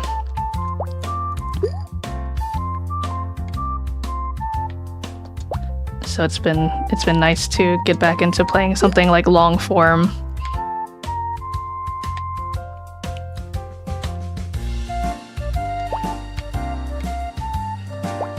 Yeah, I've been enjoying it a lot. It's been nice to have something to look forward to, like to play without the pressure of streaming. Not that I feel immense amount of pressure streaming every week, but you know, there's something about just playing a game with no audience. It's just 100% meant for you to consume on your own.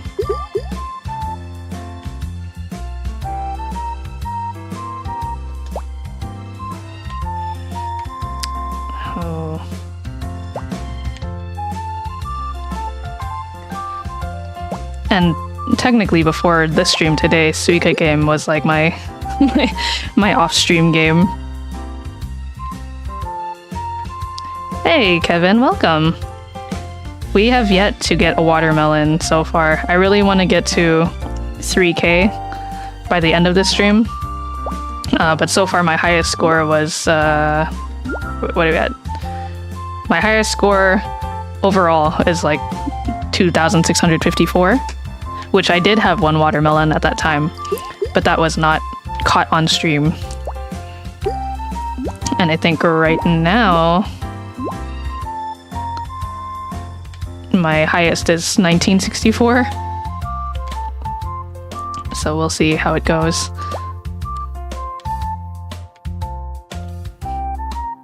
I've just been mindlessly rambling and talking with chat as I'm trying to get a watermelon.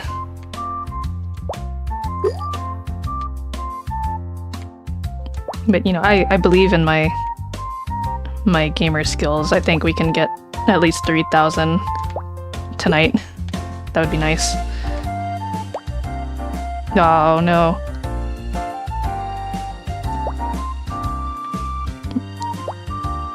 I have faith, we can do it.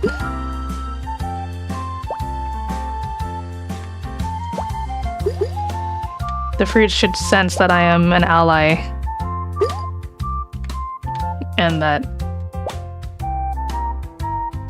I mean no harm. The fruits are my friends.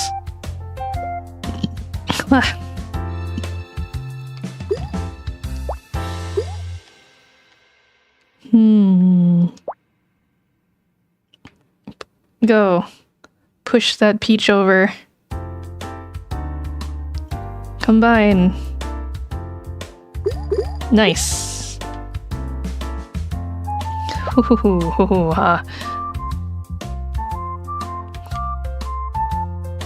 There that cherry goes. Yes, go.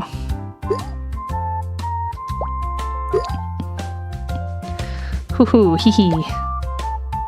Ho ho ho.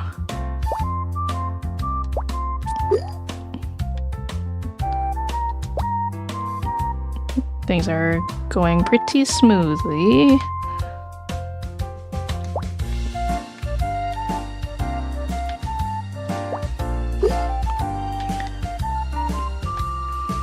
But yeah, I'm definitely looking forward to on all these upcoming trips, just playing Suika game on my Switch and blinking, and like maybe 3 games in, I'll be I'll be at my destination.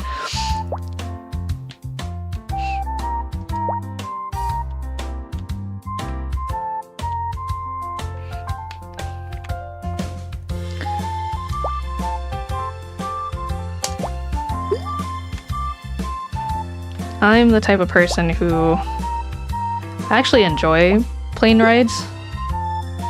I think it's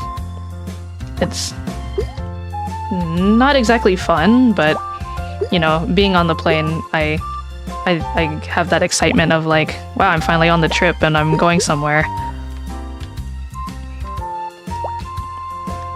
So I don't know, planning what you're gonna do like on the plane, whether that's just sleeping or watching a movie or you know, what have you.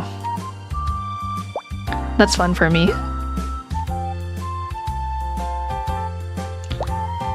But sometimes I also overthink it. Like I'll plan too many things to do on the plane, and the plane ride itself is not nearly long enough to accommodate all those things. And then I'm just carrying like all this extra stuff for no reason. Like for example, something that happens a lot is I'll bring like drawing materials, and then I'm like, oh yeah, I'm gonna draw on the plane, I'm gonna draw in my downtime on my trip, and then it just doesn't get touched, and I've just been carrying around a sketchbook and pencils for no reason.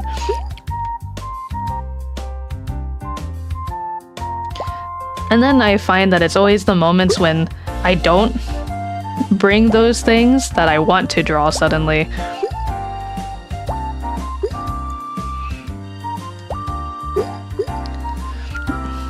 You started to travel super lean. Yeah, I feel like if I really get into the swing of traveling a lot more, I want to be more efficient, and I wanna get like travel size stuff of, you know, my essentials. Yeah, right. I actually saw or it wasn't just this person that I saw online, but when I was a young otter, one of my favorite art teachers at the time, he was like, you know, I carry around a little watercolor / ink traveling kit, and what he did was that he had like do you know like the Altoid mint, or like any sort of like little tin mint can, or yeah, like it's got like a lid, so you know you just, well, you know, once you finish all the mints in the tin, you keep the tin, you wash it out, and you put your watercolors in there. Because with watercolor, they typically, you can let them dry out, and then you just put a little water on them, and they're good to use again. So you just carry a little Altoid tin full of watercolor paint, and then you get a little. They make these watercolor brushes where the cartridge is actually like, you can put water inside of it. What in the world just happened? Everybody, all the fruit just had a little party while I looked away for just a split second. But yeah, then you know, you just need some sort of access to water to rehydrate your paints, and then other than that, you're like set to go. Assuming you have your paper, some kind of paper, and everything else you might need.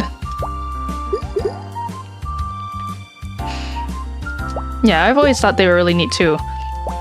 And they're surprisingly cheap. I guess just because it's like, you know, literally just a brush with like a plastic little container for water.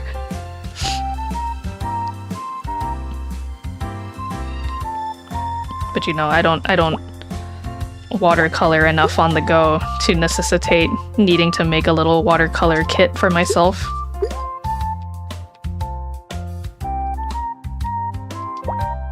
But maybe one day. Ah, come on. Those are very clearly touching.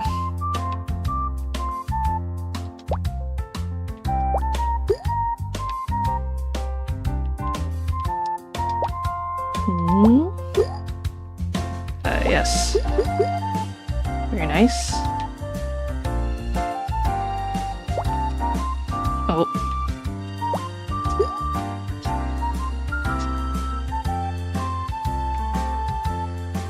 And yeah, also just because I don't travel a lot, at least not up until recently,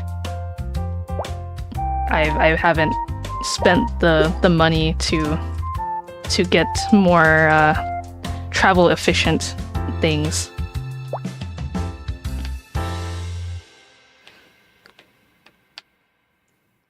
But maybe now is the time.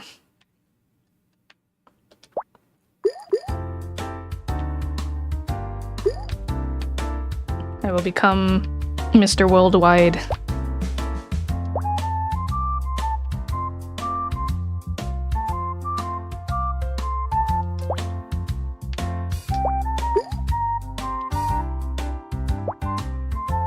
Oh.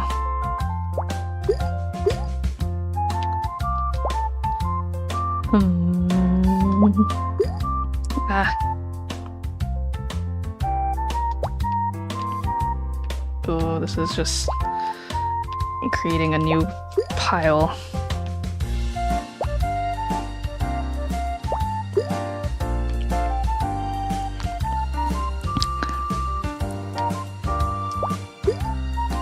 Also, sorry, I never checked earlier. I mean, has my volume been okay? I realize I've been kind of moving away from the mic at some points because I'm getting closer to the screen, but not moving away from the mic accidentally and then remembering and moving back to the mic. But hopefully the volume, everything is okay. I haven't touched the audio of anything for the capture card or the Switch, so it should be the same as the Luigi's Mansion one.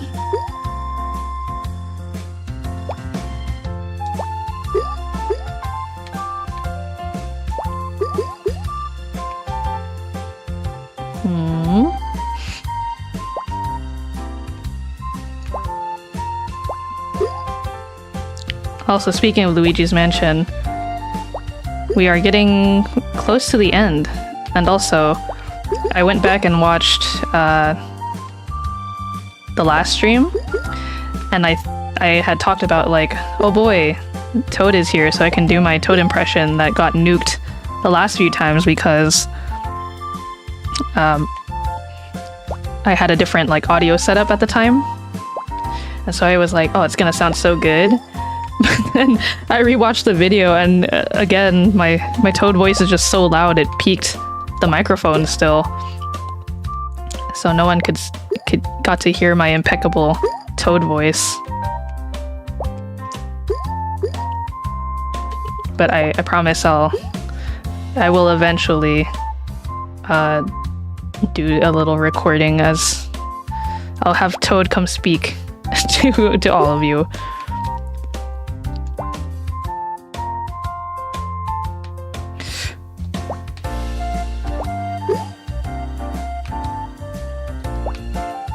Ooh.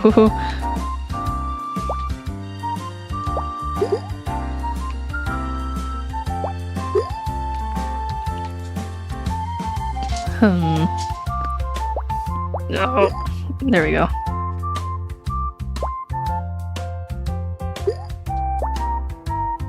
Ah, orange, go down, please. Oh no.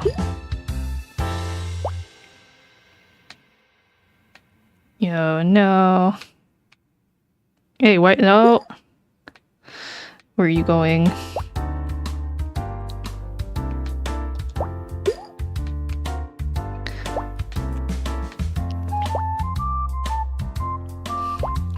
I know there are also several games that I had started and streamed once and then just never went back to. So I'm scared if I drop this orange, it's gonna... the fruits are gonna jump out, but... Woohoo! Very close. Good catch, apple. No, I don't think I can place this orange down without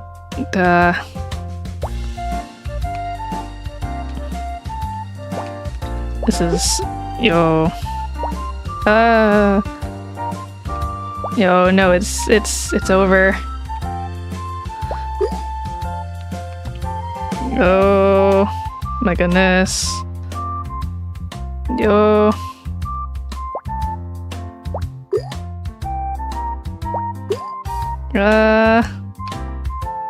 Oh, we're so close to beating this. My best score.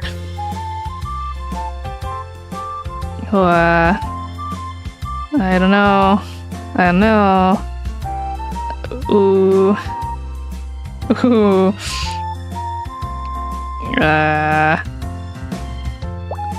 Oh, please. No, Strawberry, you need to go down. This is so dangerous. This is so... No. I am very surprised this hasn't been considered over the line.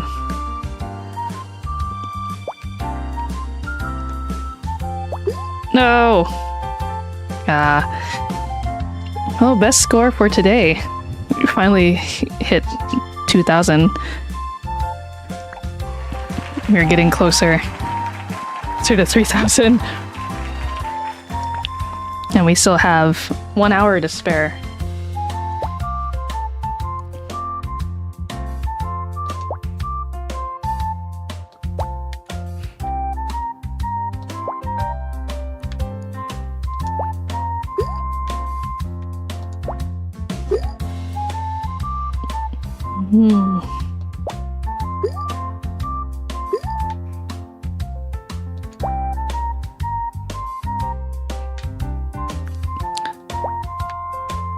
Are there any places that you guys want to travel to?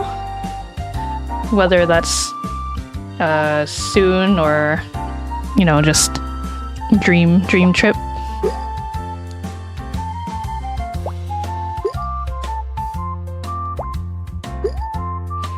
I'm obviously not counting the places that I'm about to travel to, but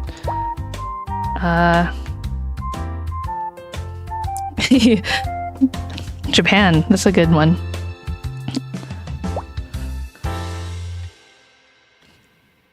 I can't remember if I had talked about my Japan trip, but last time I was in Japan, on the flight over, we got caught up in some airline trouble, so I lost like 2 days for what was meant to be a week trip.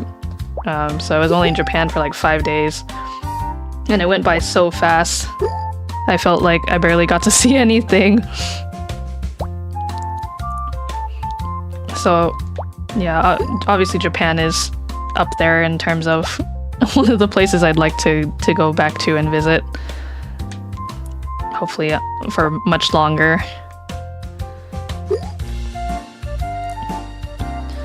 I would also really love to see... I would love to go to Australia, because I'm a big fan of wildlife. So I would love to go see the animals out in Australia.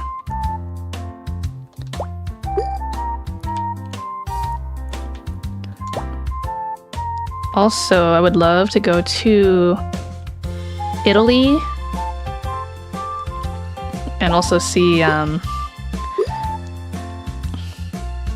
I would love to go to Greece and see like those white buildings by the seaside. I've always seen photos of those and I've always thought they were very pretty.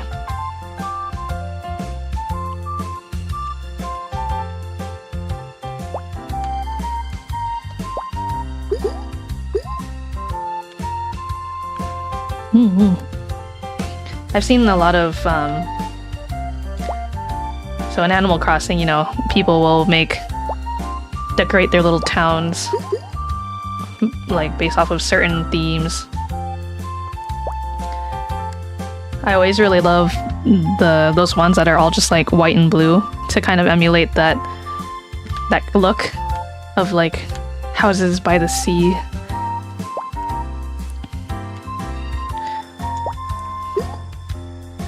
Speaking of Animal Crossing, that's probably you know, it's been a while since we last played, so I think that's something that I'd like to pick up when I come back from my trip. Just do an Animal Crossing stream, because then that's another chill game that will allow me to talk about my trip a bit and also catch up with you guys.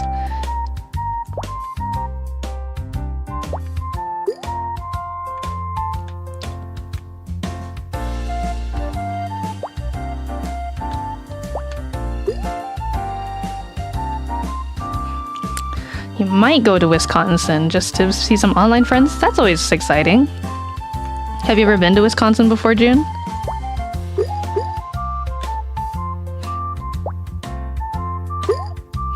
No. Well, I hope it's a fun time and they show you around.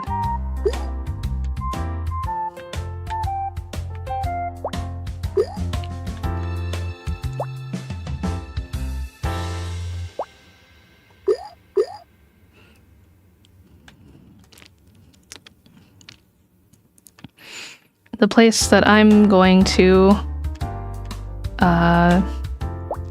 actually, it's probably good we're talking about this now. There's not going to be just a stream next week because I'll be out of Float Harbor, but I will stream once I return. Never traveled alone, so if you know, once you do it the first time, it definitely becomes less scary. In my opinion, at least. I think you'll get used to it, for sure. It definitely might feel overwhelming at first, but once you learn and kind of figure out how things work, it gets a lot easier.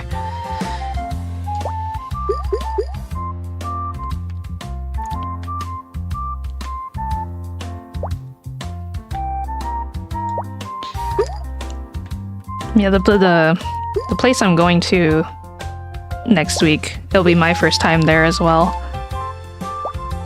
So I'm gonna have a tour guide show me the good stuff.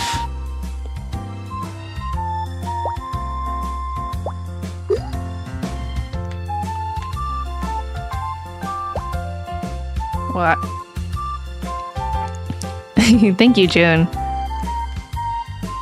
I'll take lots of pics. I'm definitely going to be documenting as much as possible.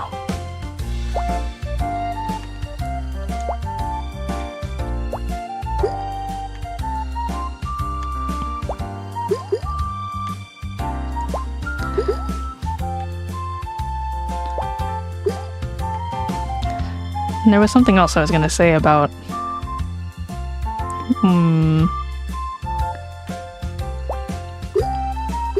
whoa. I think it might have just been that. Yeah, let's see. I'm traveling. Oh, okay. I caught up with my train of thought. I think I was saying oh, come on, Apple. Please move over. The last time that I went out of Float Harbor was last year when I went to Chicago for the first time.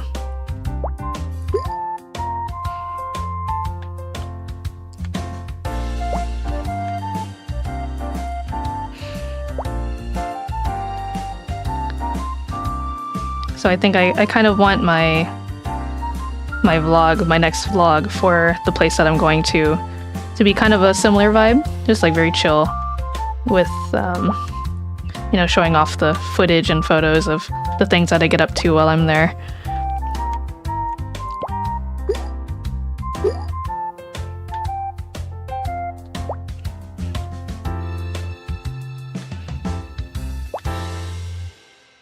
But I'm going for a very specific reason. So you guys actually were, whenever I can actually work on them, have at least 2 vlogs to look forward to. Because one is going to be specifically about the thing that I'm going for, and the other one is going to be about the place that I'm visiting. Oh, orange, no. No. Oof.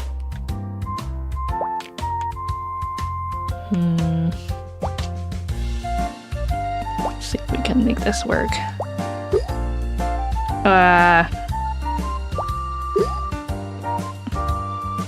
Okay, not too bad. Oh, okay. Actually, better than expected. Look at that. If only that one fruit in the middle wasn't in the way. We could almost get a honeydew.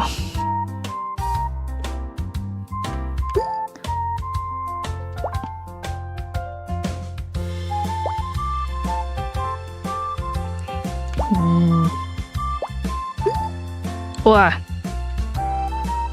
Where are you going, Peach?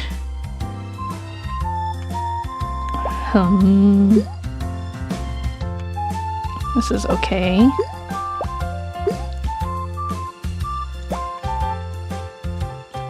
Ooh.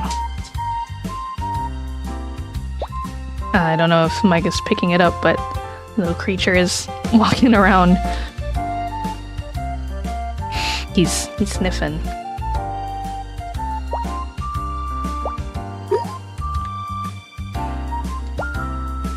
Yeah, while I'm gone on my trips, my little brother PJ is gonna be keeping an eye on little creature. So he's in good hands. But I think like any pet parent, when you're gonna be away for a long time, you kind of worry that your pet's gonna forget about you or miss you a lot while you're gone. And little creature is getting to that age where I almost wonder if I'm gone for a long time, is he just going to forget who I am by the time I return? I really hope not.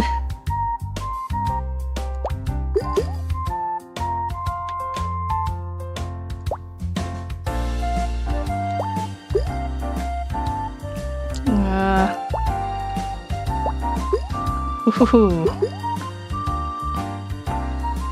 What? Just don't pop over like that.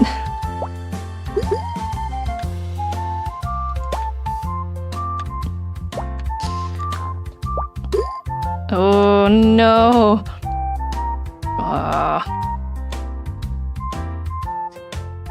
Oof. Oh my goodness.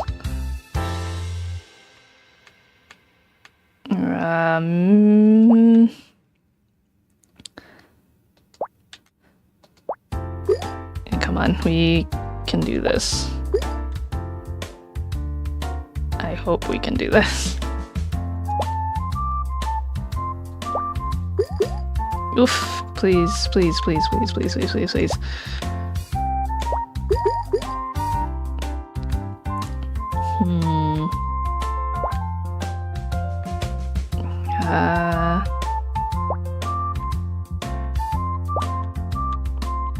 Oh, darn it, I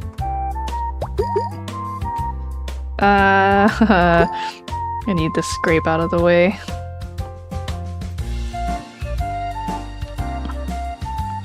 So many fruit, so little space. Ooh. Oh. Ah, no! No!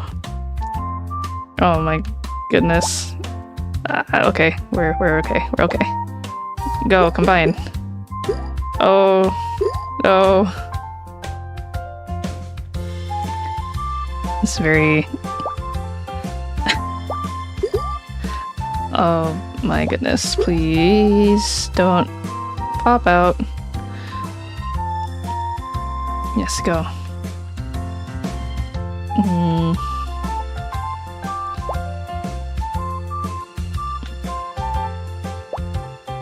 Oh.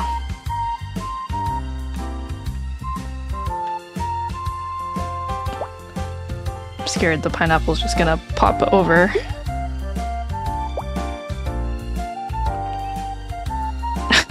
I'm just slowly pushing it over.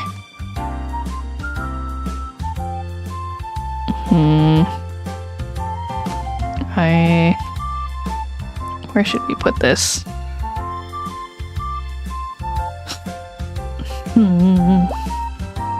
Okay, I guess we can start trying to build it up here on this side.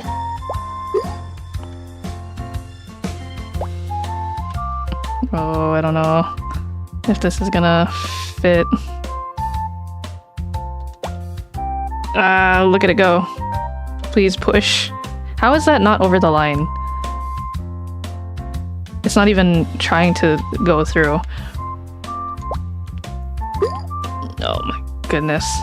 For sure if I put another one up here, it's gonna be game over.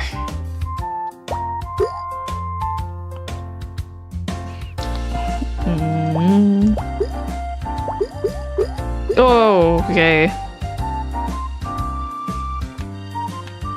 Just narrowly avoided disaster.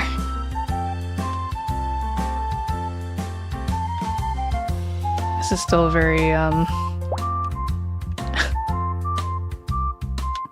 am sweating a bit, actually. If only all those fruits in between weren't in the way, we could technically have a watermelon. Just so close yet so far.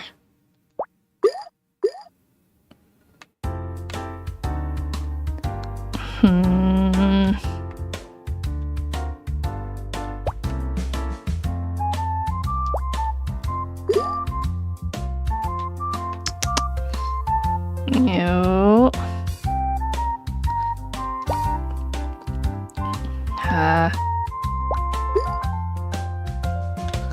This is very... Ooh. Oh no.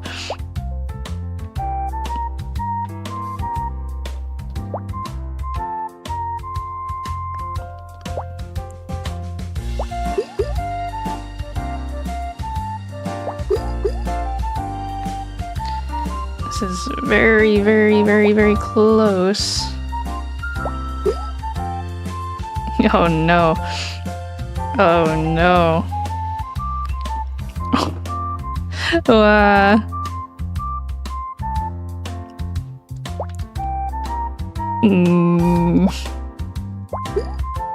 No. This is so... I just have to somehow squeeze all these fruits until I get an orange. But even then, it might just like bounce right out.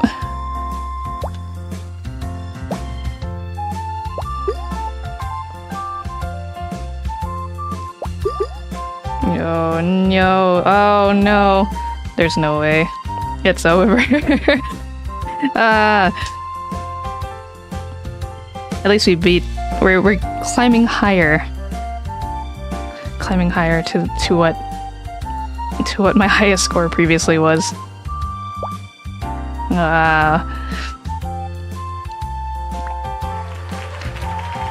3,000 points. I'm coming for you. Ugh.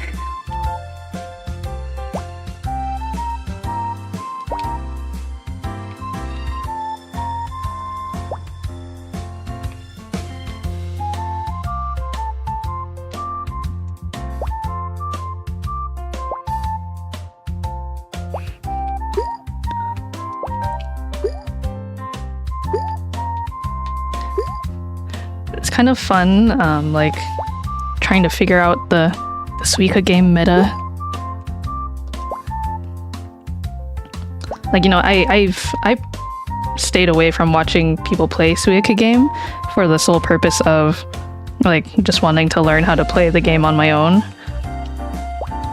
And so I was pretty proud of myself for scoring as high as I did without watching like how somebody else approached it or played it.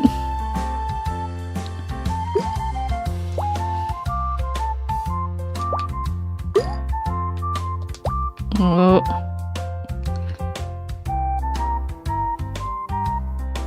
Can we get a little in between here? Oh, please scooch. Yeah.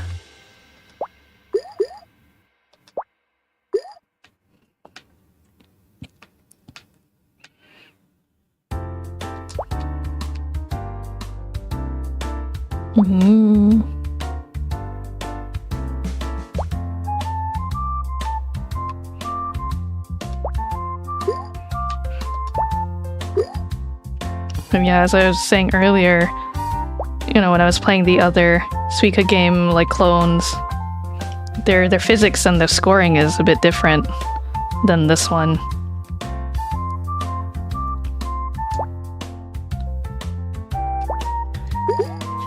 So sometimes it's hard to gauge what will work and what won't.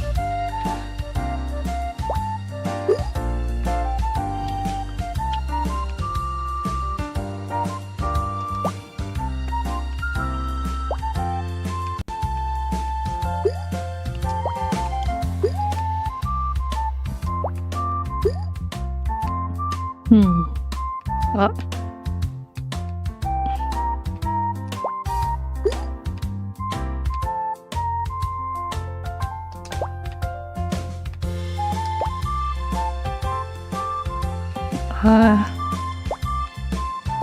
No, strawberry, no. Didn't work out exactly how I wanted, but this might still, could still maybe work.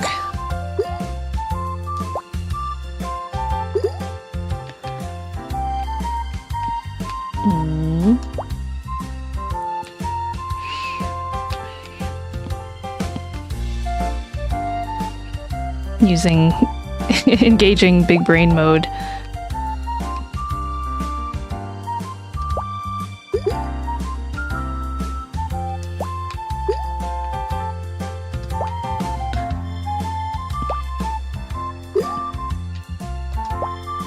Oh yeah.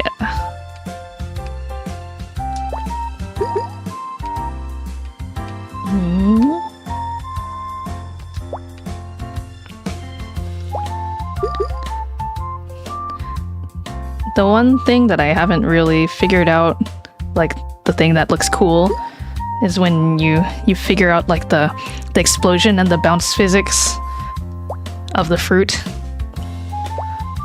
Because I've only had it where I accidentally have stuff combined when the intention was something else.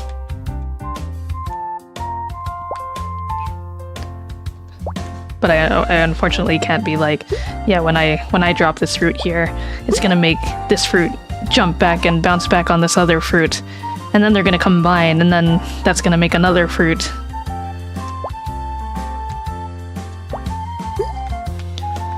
Fortunately, not that hardcore of a Suika game player yet.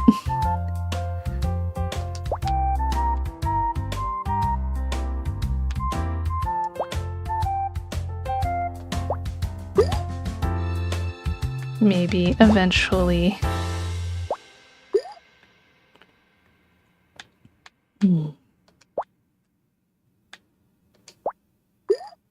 Oh no, cherry. Ah.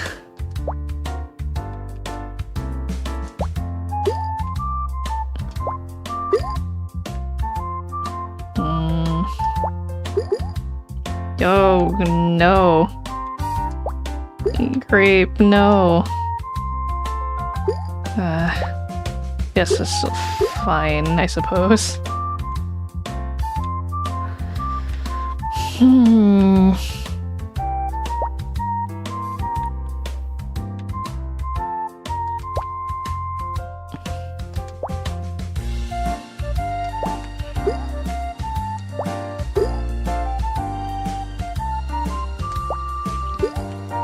Who knew fruits could be so powerful?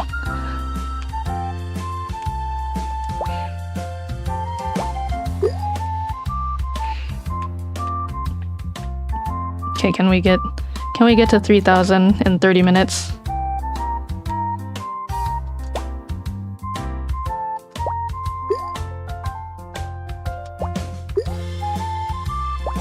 Oh. Nice.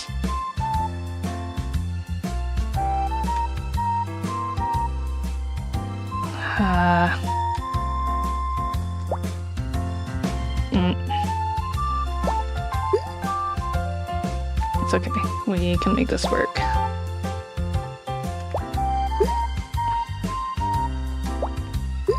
Whoa.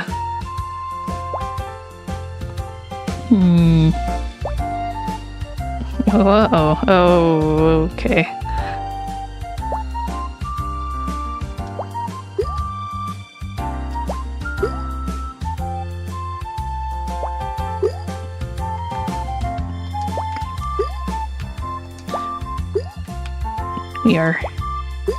We're gaming.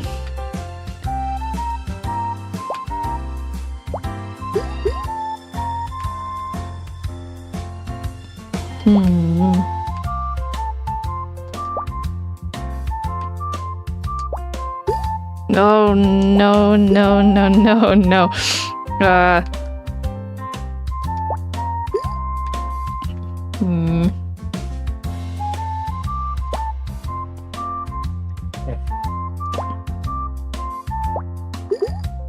This isn't exactly what I had in mind.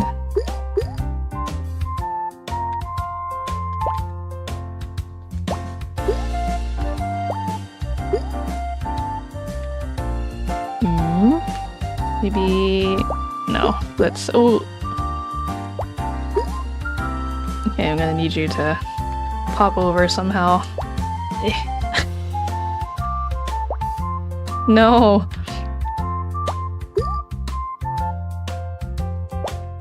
Please, it's so close. Oh, please. Oh, those two peaches are... oh, they're so close.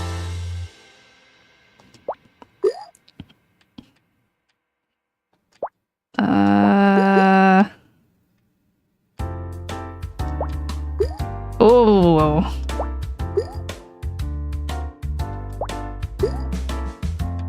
Oh boy.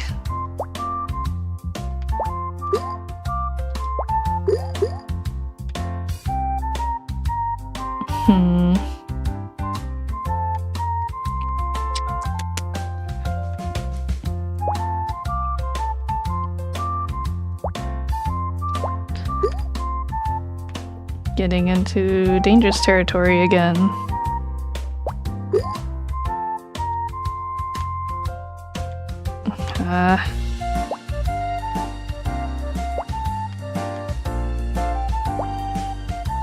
Oh no!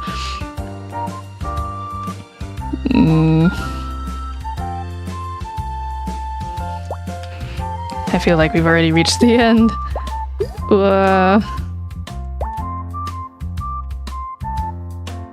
Please, I was doing so good.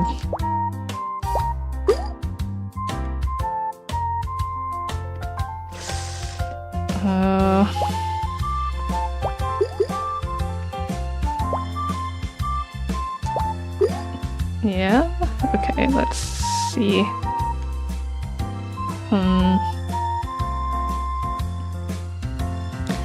I don't know if this is gonna reach over. Oh, thank goodness. What is this though? Four peaches, and they're all so far apart. Uh,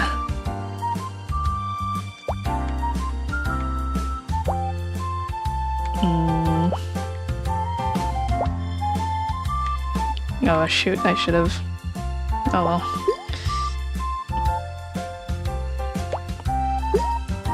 Ooh. Okay.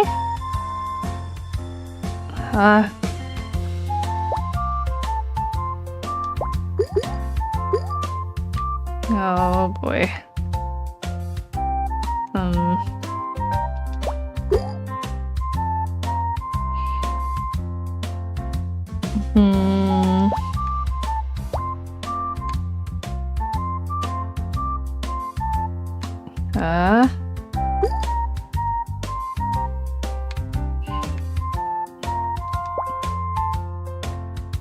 This is...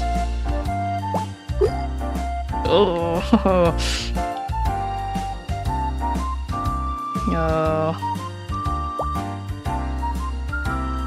Yeah, scoot over. Need you to be closer.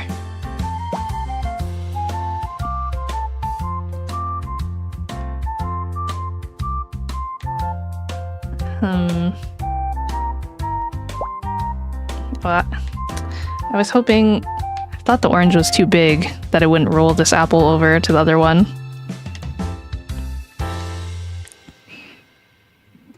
But this might be okay. Ooh.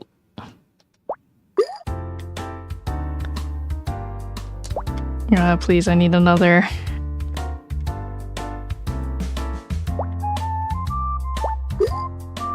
Oh, I have so many peaches. We have another peach ring.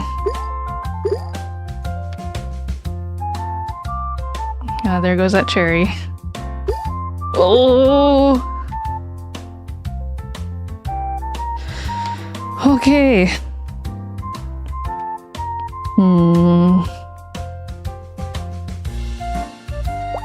Oh, 3 peaches, 1 honeydew. And still no watermelon.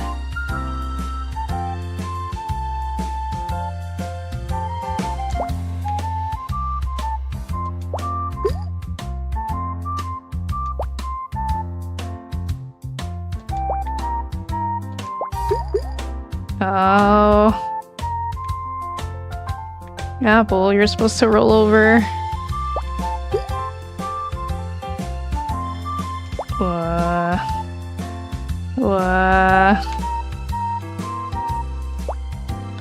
Oh no.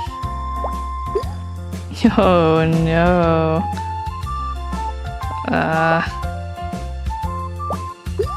Ooh.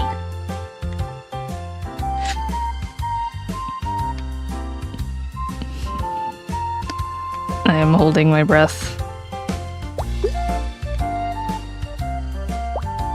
Oh no, come on. Ooh. Ooh.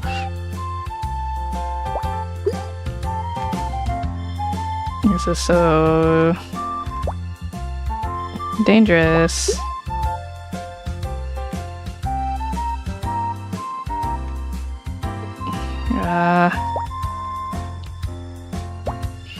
Ooh.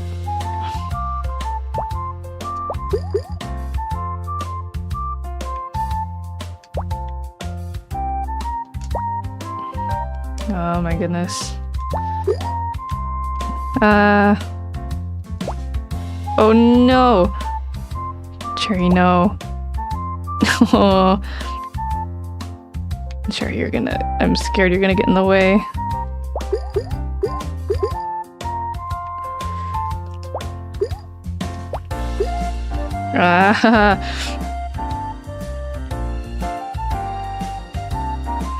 Ooh. Ooh. This is very scary. I don't like this. Ah!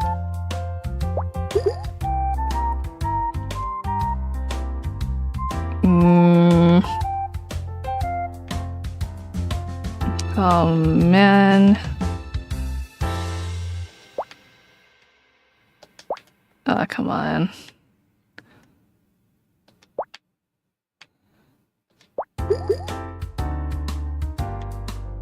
Oh boy.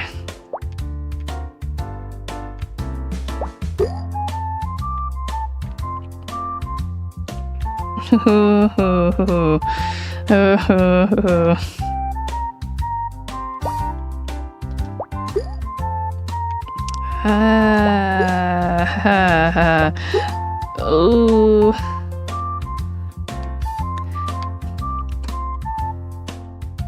I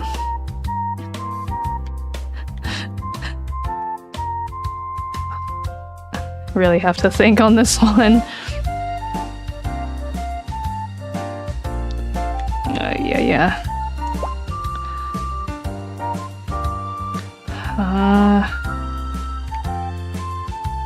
What are the chances of this working? Oh, no. Please. Please. Oh, please.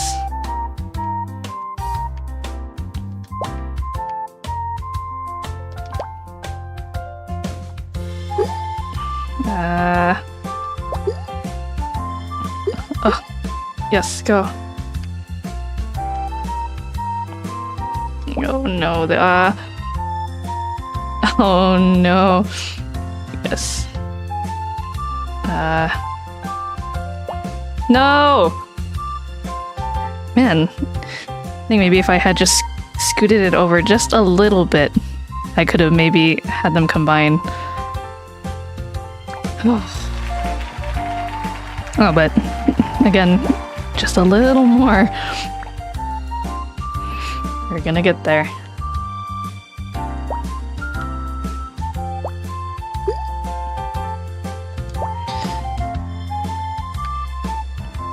I mean, the technique I've kind of figured out is like you,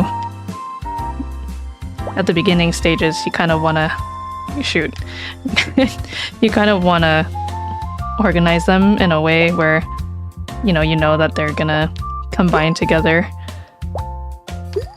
So for example, cherries next to strawberries, because then they'll become grapes, etc., etc. But sometimes the fruits just are gonna drop wherever you don't want them to drop. Like this. So yeah, I always forget to account that they're just gonna hop wherever they feel like they've got some bounciness. Yeah.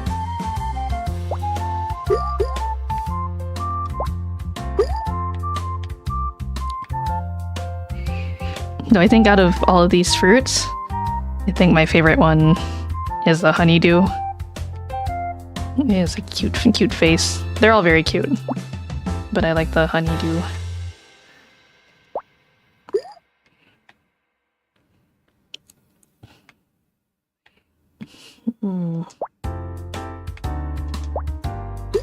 Oh.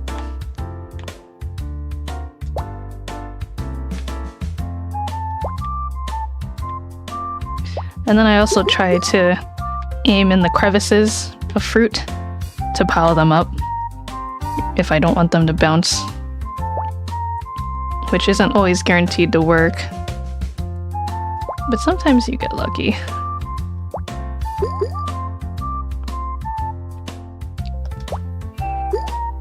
Oh. Maybe if I drop it here, it'll move over. Fruits physics. It works sometimes.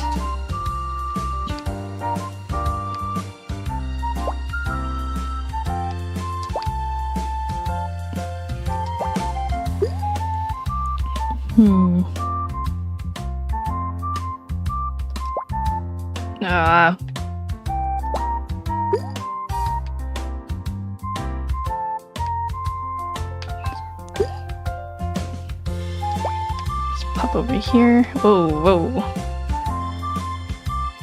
little too much, maybe. What? Hmm?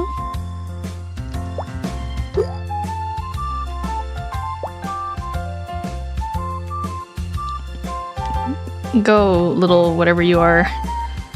Go. Yes.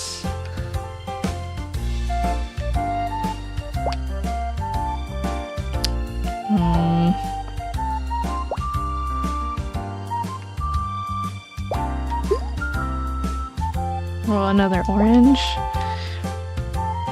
You know what's another mistake that I keep making?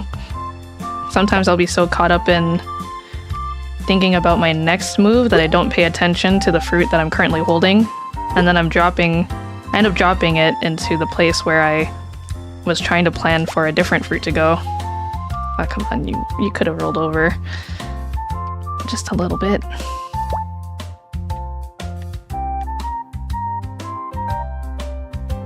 Hey,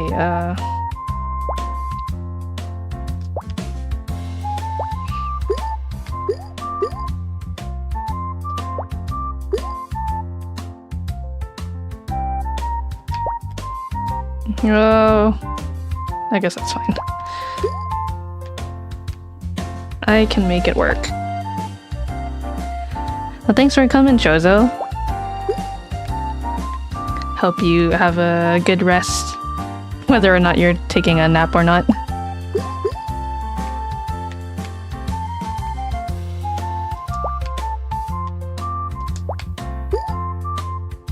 Ooh.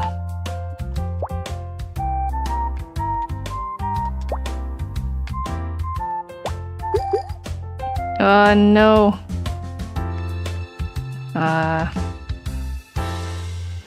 There's too many fruits in the way.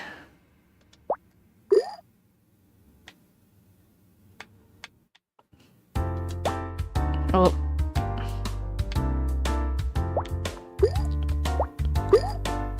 Yay.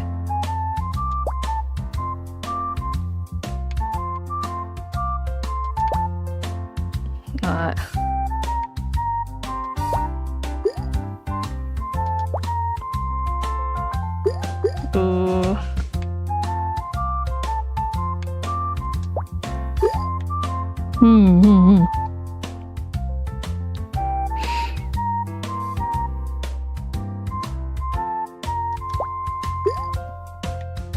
So far, so good, I think.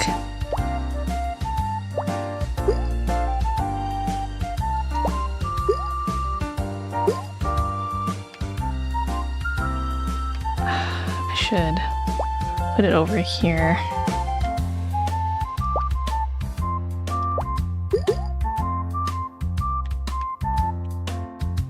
Oh.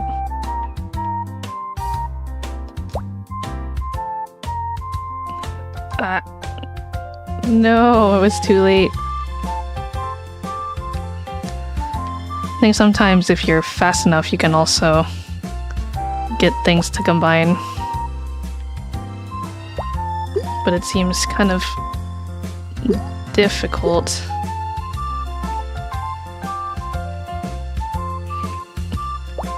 Or you just get lucky.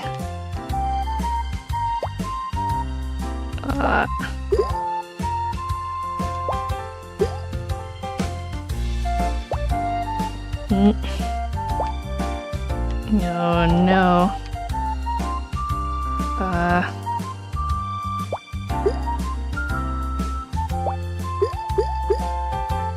Oh, there you go.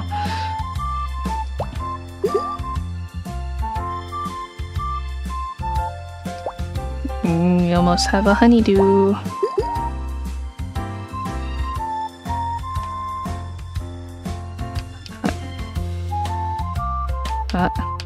Stop popping over, please.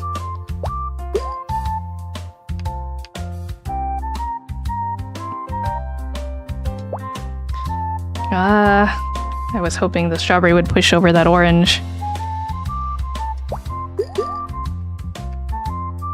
But that's okay.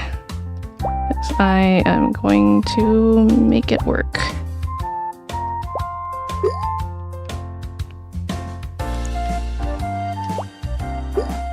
Hmm.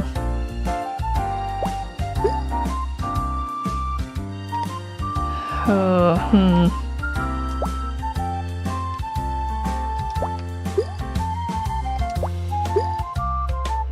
Well, that cherry just has a mind of its own.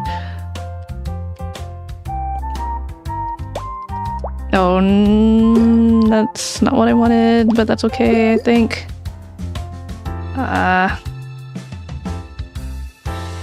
Let the apples touch. Let them touch. They're so close. Yes.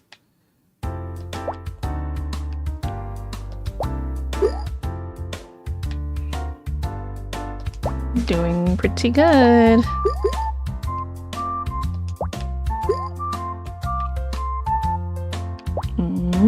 Oh, ooh.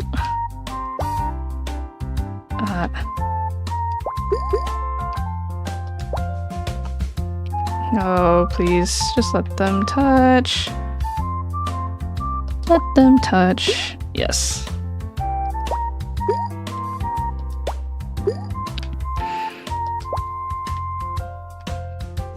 See, about 20 more minutes.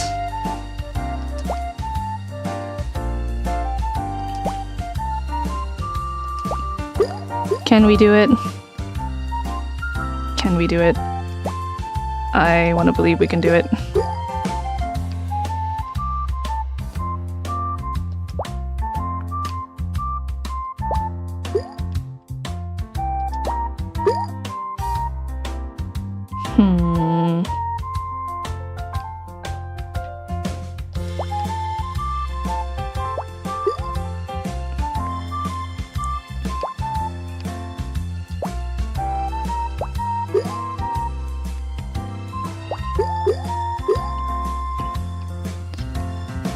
Okay, well, we got honeydew.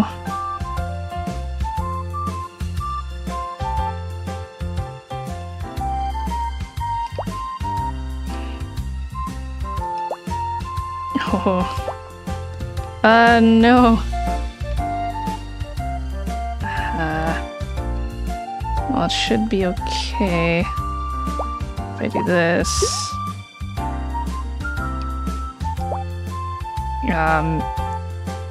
Whoa, okay. Interesting. Oh. Oh, oh. Can you, no. Man, let's see. I want to believe I can fix this.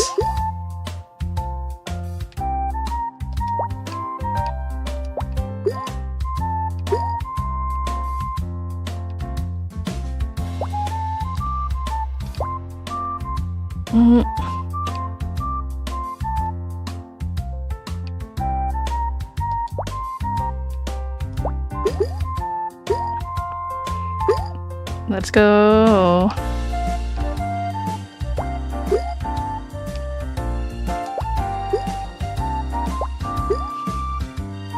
think this is looking pretty good.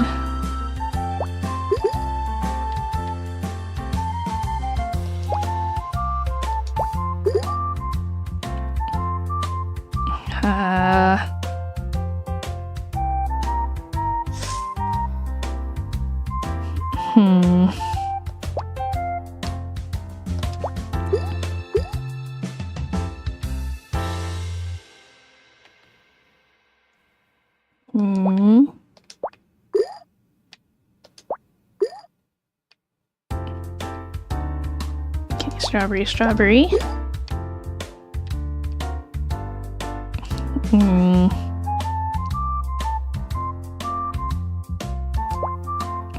I'm scared this cherry is gonna come back to bite me in the butt later.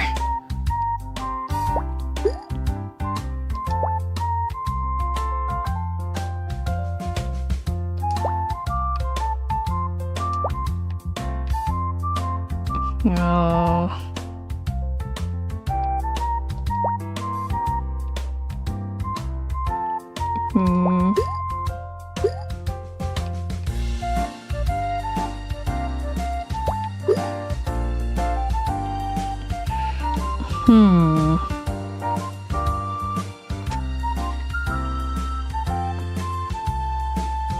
I think I'm working pretty fast on this one.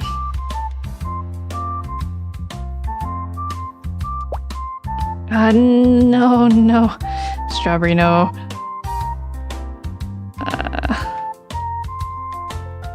Okay, there's potentially a way to save this, I think.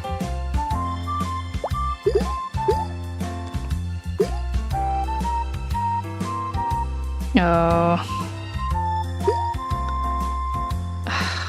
I don't know if I can get this peach over.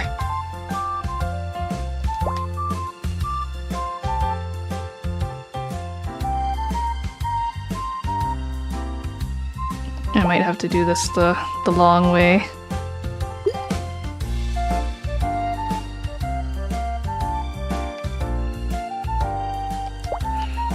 Ah. No, no, no, yeah, we're gonna go the really long way.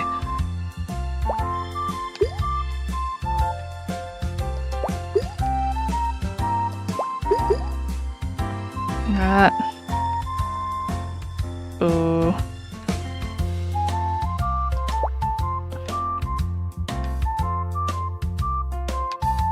What's better?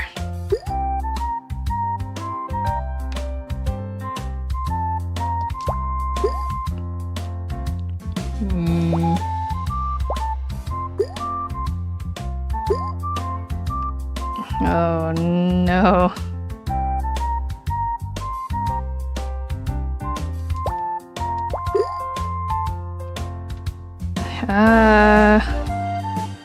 Oh no, I don't know if we can make it. This is very tight.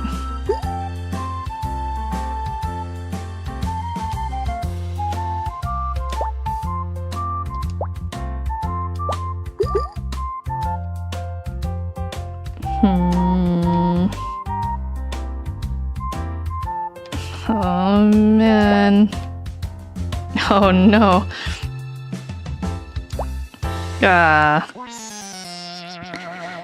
Almost at 2,000. Okay, last one. Will this be the one? You guys have faith in me.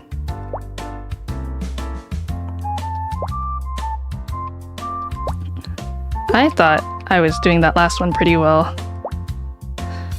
Thank you, June. This will be the last one, and then I'll call it for a night. But, closing thoughts, final thoughts. I'm really glad I had the opportunity to play this on stream, to just kind of babble. But also, it's just a fun distractor, or I should say like a time passer. Like, this is one of those games where, you know, I might be listening to a podcast or a YouTube video or something, and I just want something to occupy my hands while I'm listening. So in that same vein, that's what makes it perfect for a just chatting stream.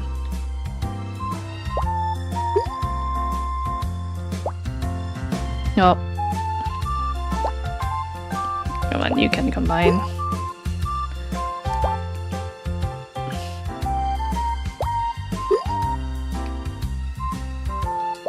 Here we go. Oh. Okay, I know you can touch. Please. There we go.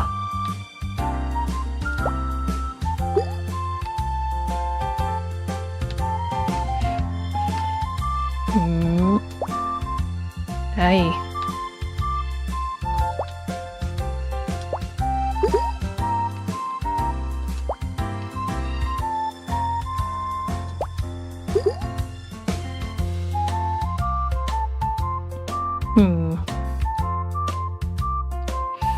Go over here. Ooh. I think that orange would be better here, but...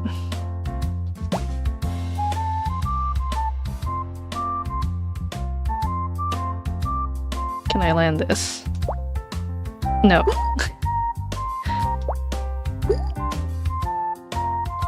However... Oh. Come on. Oh, go, go, go. Use the power of gravity.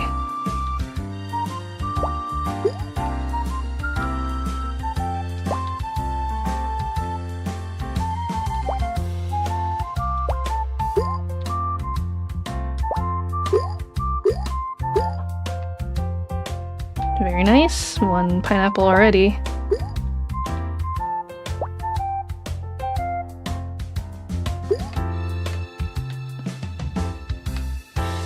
Oh, we are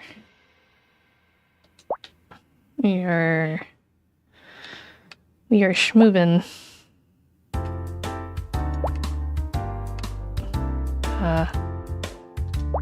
Okay, let's see if we can.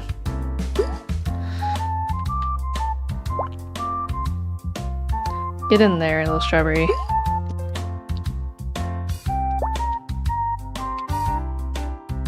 Ooh. That orange almost rolled over.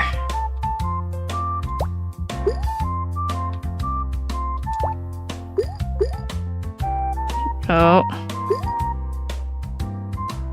Guess that's fine. Oh, pop over.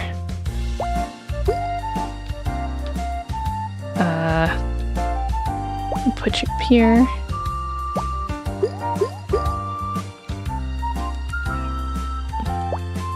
And roll over. Making some big brain moves here.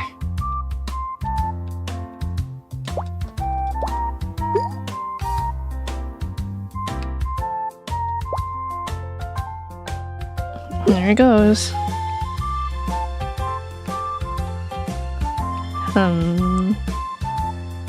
Guess here. Oh, okay.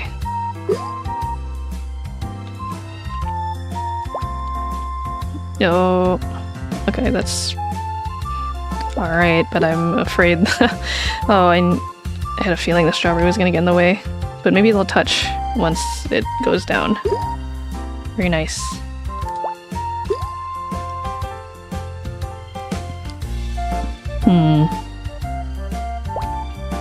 What? Oh, where are you going, Cherry?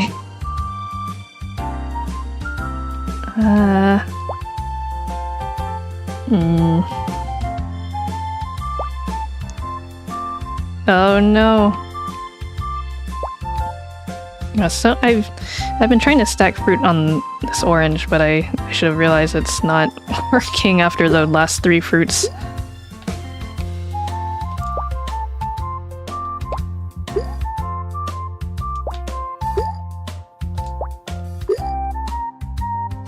Okay.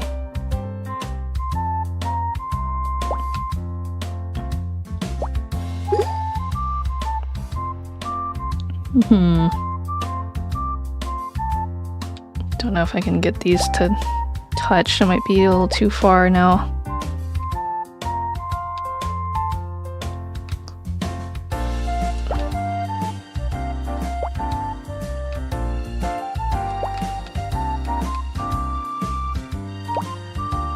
You're just creating a mountain of fruit.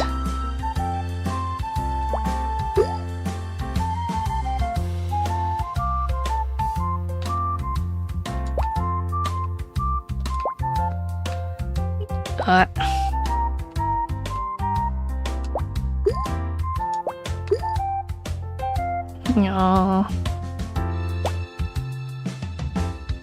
Come on.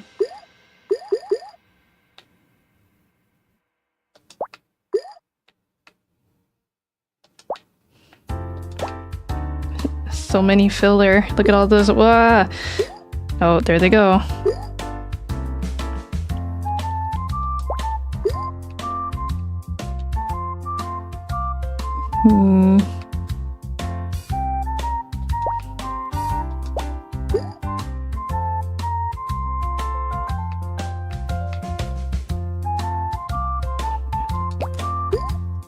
I just need this apple to roll over.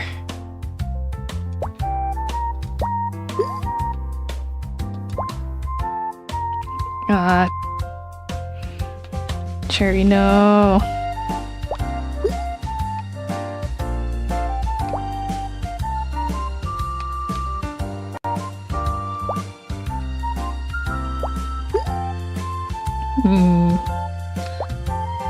Oh, look at that.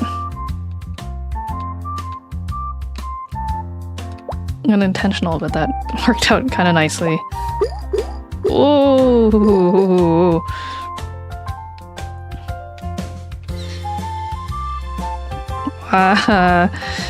my 2 pineapples, please. I beg.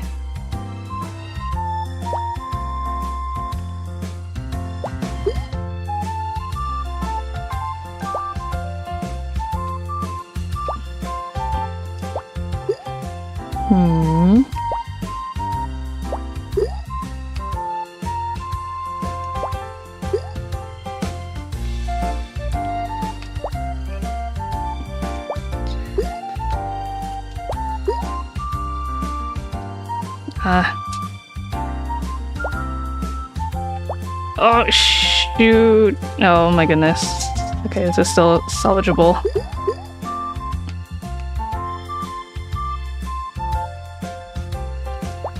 Thank goodness.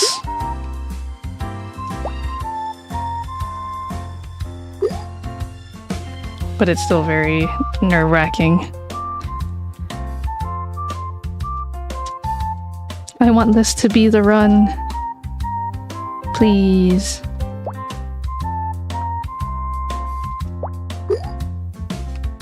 Oh. Oh. Oh.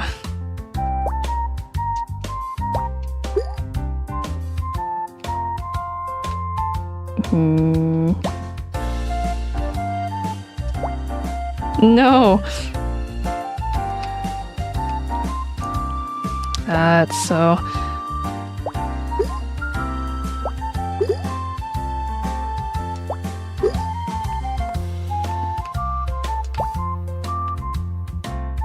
Please go in. And please... Oh no! No! That's orange. Wow. I could have had a honeydew. That orange just did not want to stay confined in the box. Well, that's it for tonight. Our highest score I was able to get is 2,200 for today. But my highest was like at least 400 points more. So I'm very close to hitting 3,000. But I'm sure with more time and patience, we'll get there. I'm not even sure how... I'm going to assume, like, these people who are at 7k, that must be, like... How, you have at least 1 watermelon by that point, right? Can you... Does the game just end if you get 2 watermelons? Yeah, the Suika pros. Or I can even imagine a situation where you have 2 watermelons, but they're not touching. That must suck a lot. But yeah, well, thanks for stopping by. Just as a reminder, I'll be traveling out of Float Harbor next week, so no stream. But when I return, we'll play some Animal Crossing so I can talk about my trip. And yeah, it was fun to catch up and chat with you all. I missed you guys. Not that you guys haven't been around the last 2 streams. I just feel like I've been so caught up in Luigi's Mansion that I hardly get to chat with you guys. Or I feel like I haven't talked in like 2 weeks.